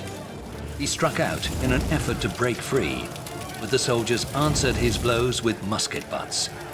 He was then stripped naked, tied up, and carried to the guardhouse, where he was loaded into the field marshal's waiting carriage. He was carried out past the very rooms in which Anna's coffin was still lying. By 6 a.m., the palace coup was over. Russia had a new regent, the infant emperor's mother, the 21-year-old Anna Leopoldovna, rumored to be even less intelligent than her aunt, the late empress. Anna was madly in love with a Saxon diplomat named Count Linar. Russian nobles feared they had another Biron on their hands when Linar was given the post of Grand Chamberlain. He then briefly returned to Saxony to settle his affairs at home. But before he could return, the Russian throne changed hands once more. Peter the Great's daughter, Elizabeth, had finally made her move. Many people knew about the plot to put Elizabeth on the throne. Courtiers warned Anna about it every day. She paid little attention, until finally she decided to speak with Elizabeth herself. Elizabeth was her half-cousin once removed, and 10 years her senior. Meeting warned Elizabeth that she was suspected. She had to act fast. She summoned a few trusted men, donned a gilded breastplate over her parade uniform, and went to the barracks of the Preobrazhensky regiment. "Do you remember whose daughter I am?" she cried. "Are you ready to die for me?" The guards responded with loud cheers. Elizabeth led them to the Winter Palace, where the guards also quickly switched their allegiance. She entered the bedroom of Anna Leopoldovna with the words, "Sister, it's time to get up." Then she went to the nursery of the infant Emperor Ivan. she ordered her men not to wake him.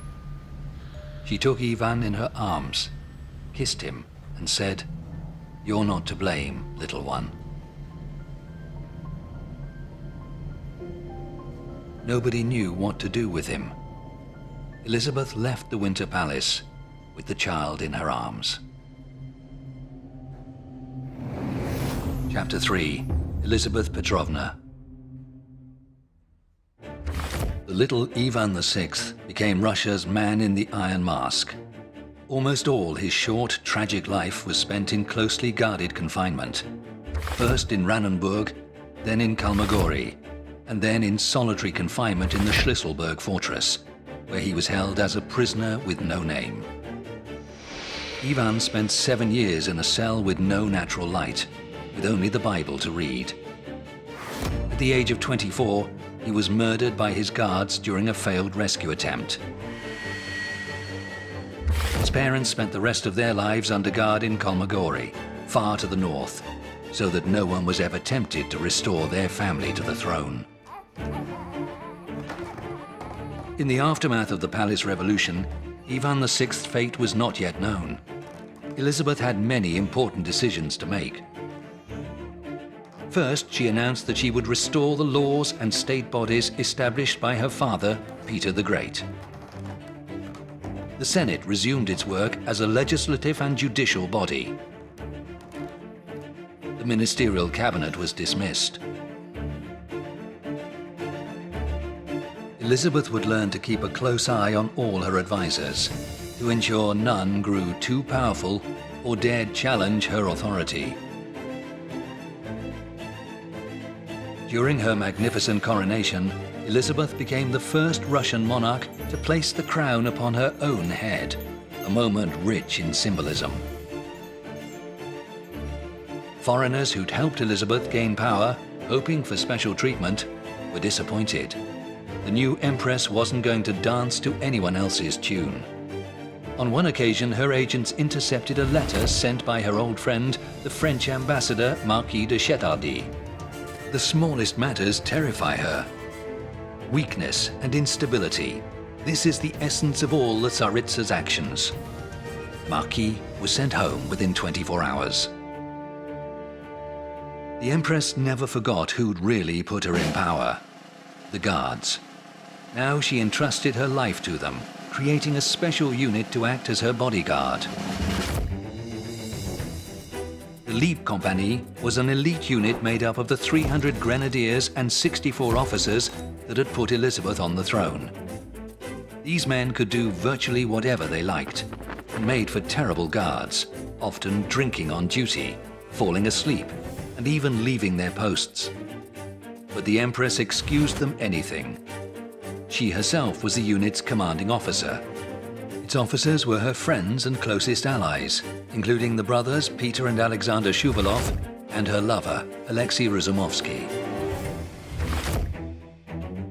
Alexei Razumovsky held no political rank at all, but if he'd wanted, he could have become the most influential man in Russia.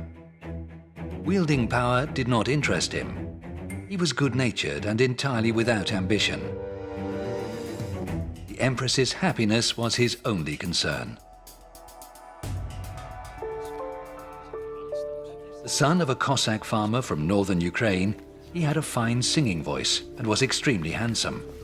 He became Elizabeth's constant companion.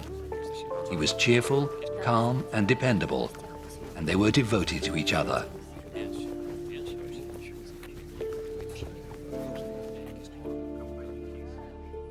Razumovsky gave Elizabeth a taste for Ukrainian cuisine, and her cooks prepared borscht with garlic and dumplings for her almost every day. The Empress liked to eat well and had certain peculiar habits. For example, she always had a radish with a glass of vodka, ate something fatty late at night, and drank a lot of coffee. Her personal coffee maker, Karl Sievers, was obliged to follow her everywhere to make coffee for her. The Empress adored sweet things too. Confectioners were hired from France and Italy to create fantastic sculptures from sugar and sponge.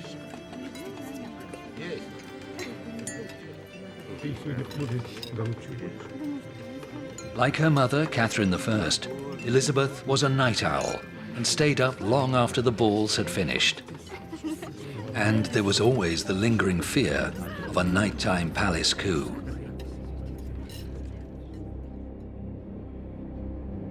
Elizabeth never slept in the same room twice, and her apartments were constantly being altered.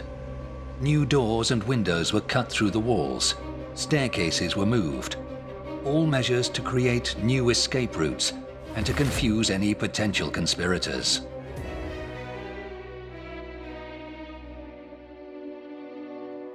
This deep fear was masked by a busy schedule of court entertainments. On Mondays, music for dancing. On Wednesdays, Italian music. On Tuesdays and Fridays, theatre. Elizabeth loved balls and masquerades and could happily dance through the night. She liked to devise her own magical or comical themes.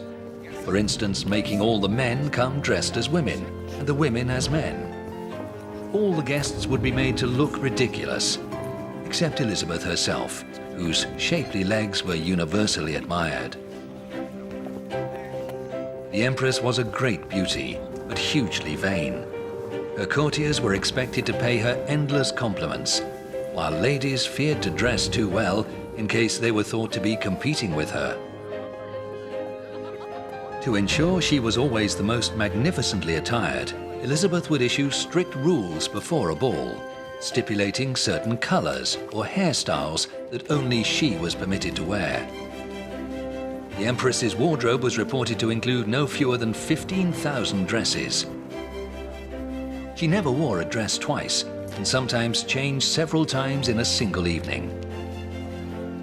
Merchants importing expensive textiles from abroad were obliged to bring them to the Empress first, so she could select the finest fabrics for herself.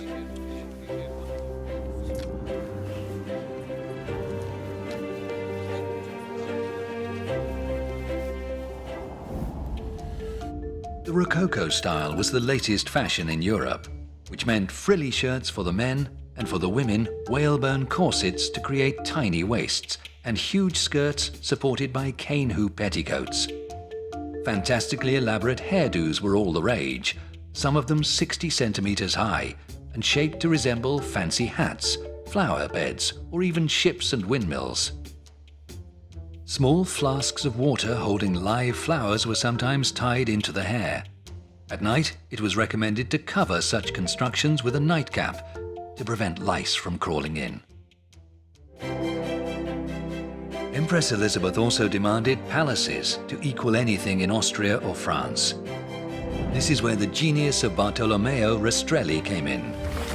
The son of a famous Italian sculptor, Rastrelli moved to St. Petersburg as a teenager, and his work soon found favor with the Empress Anna.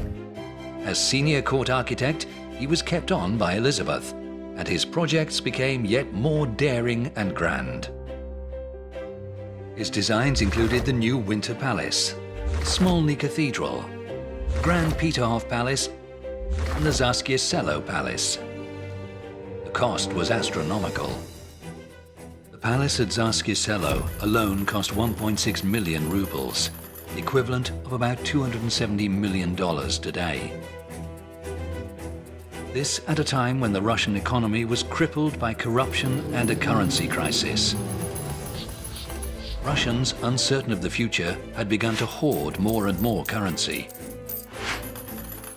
Every year the state increased coin production, but they simply vanished into the economy. There were approximately 54 million coins in circulation, but none of them were circulating. Many industries, such as the extremely lucrative salt trade, were state-sanctioned monopolies run by influential officials and friends of the Empress, like Peter Shuvalov.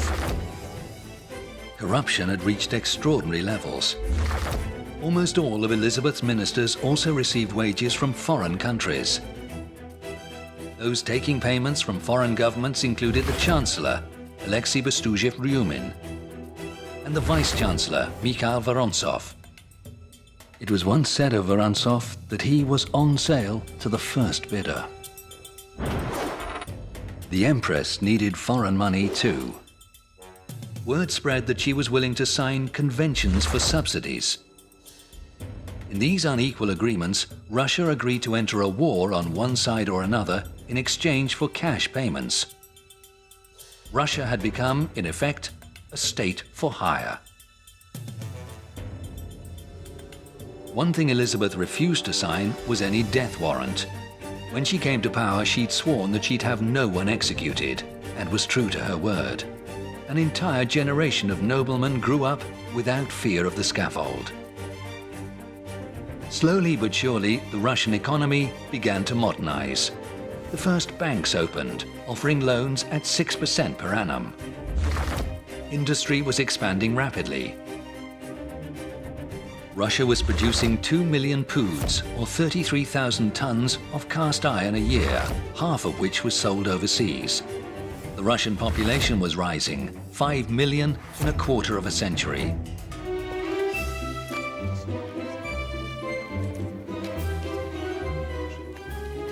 As she aged, Elizabeth became increasingly worried about losing her looks.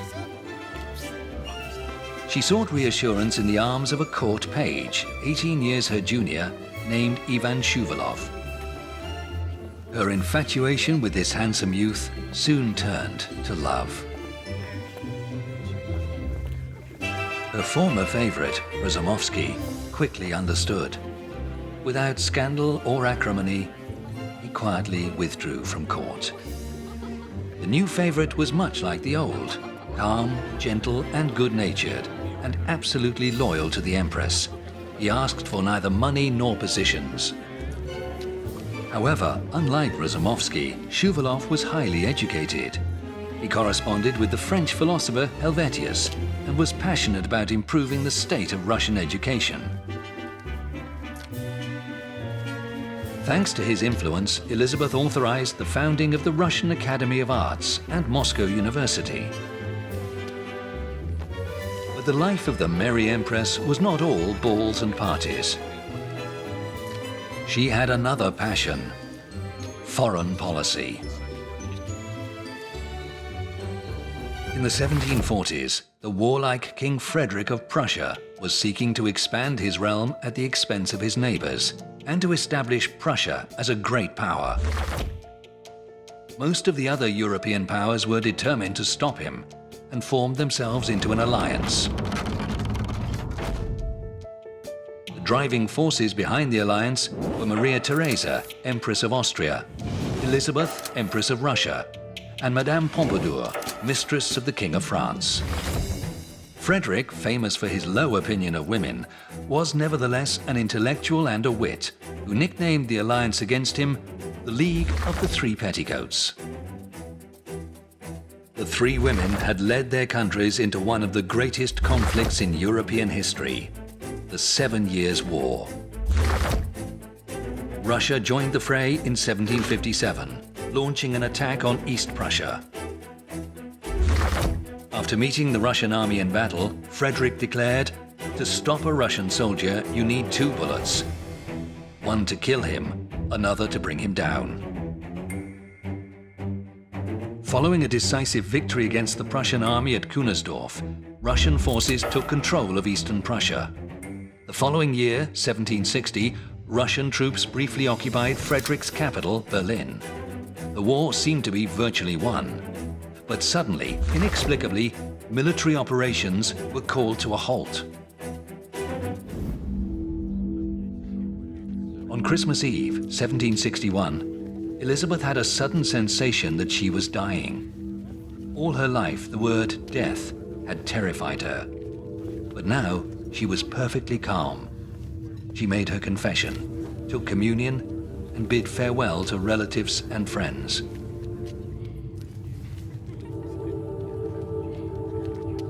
She gave her last advice to her heir, Peter Fyodorovich, and his wife Katherine: be friends.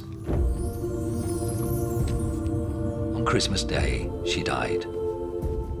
Elizabeth was laid in her coffin wearing a silver dress with lace sleeves, a golden crown on her head, beautiful and serene, as she had been in her youth.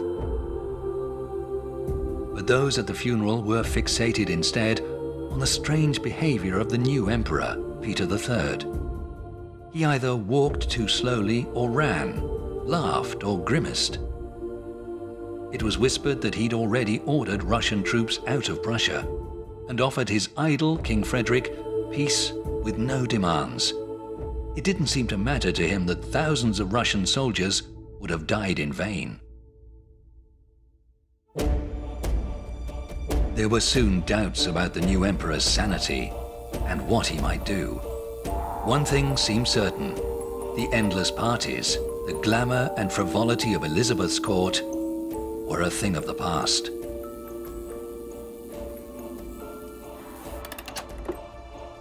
But some already looked to Peter III's young wife, Catherine, and wondered if that glorious age could not be reclaimed.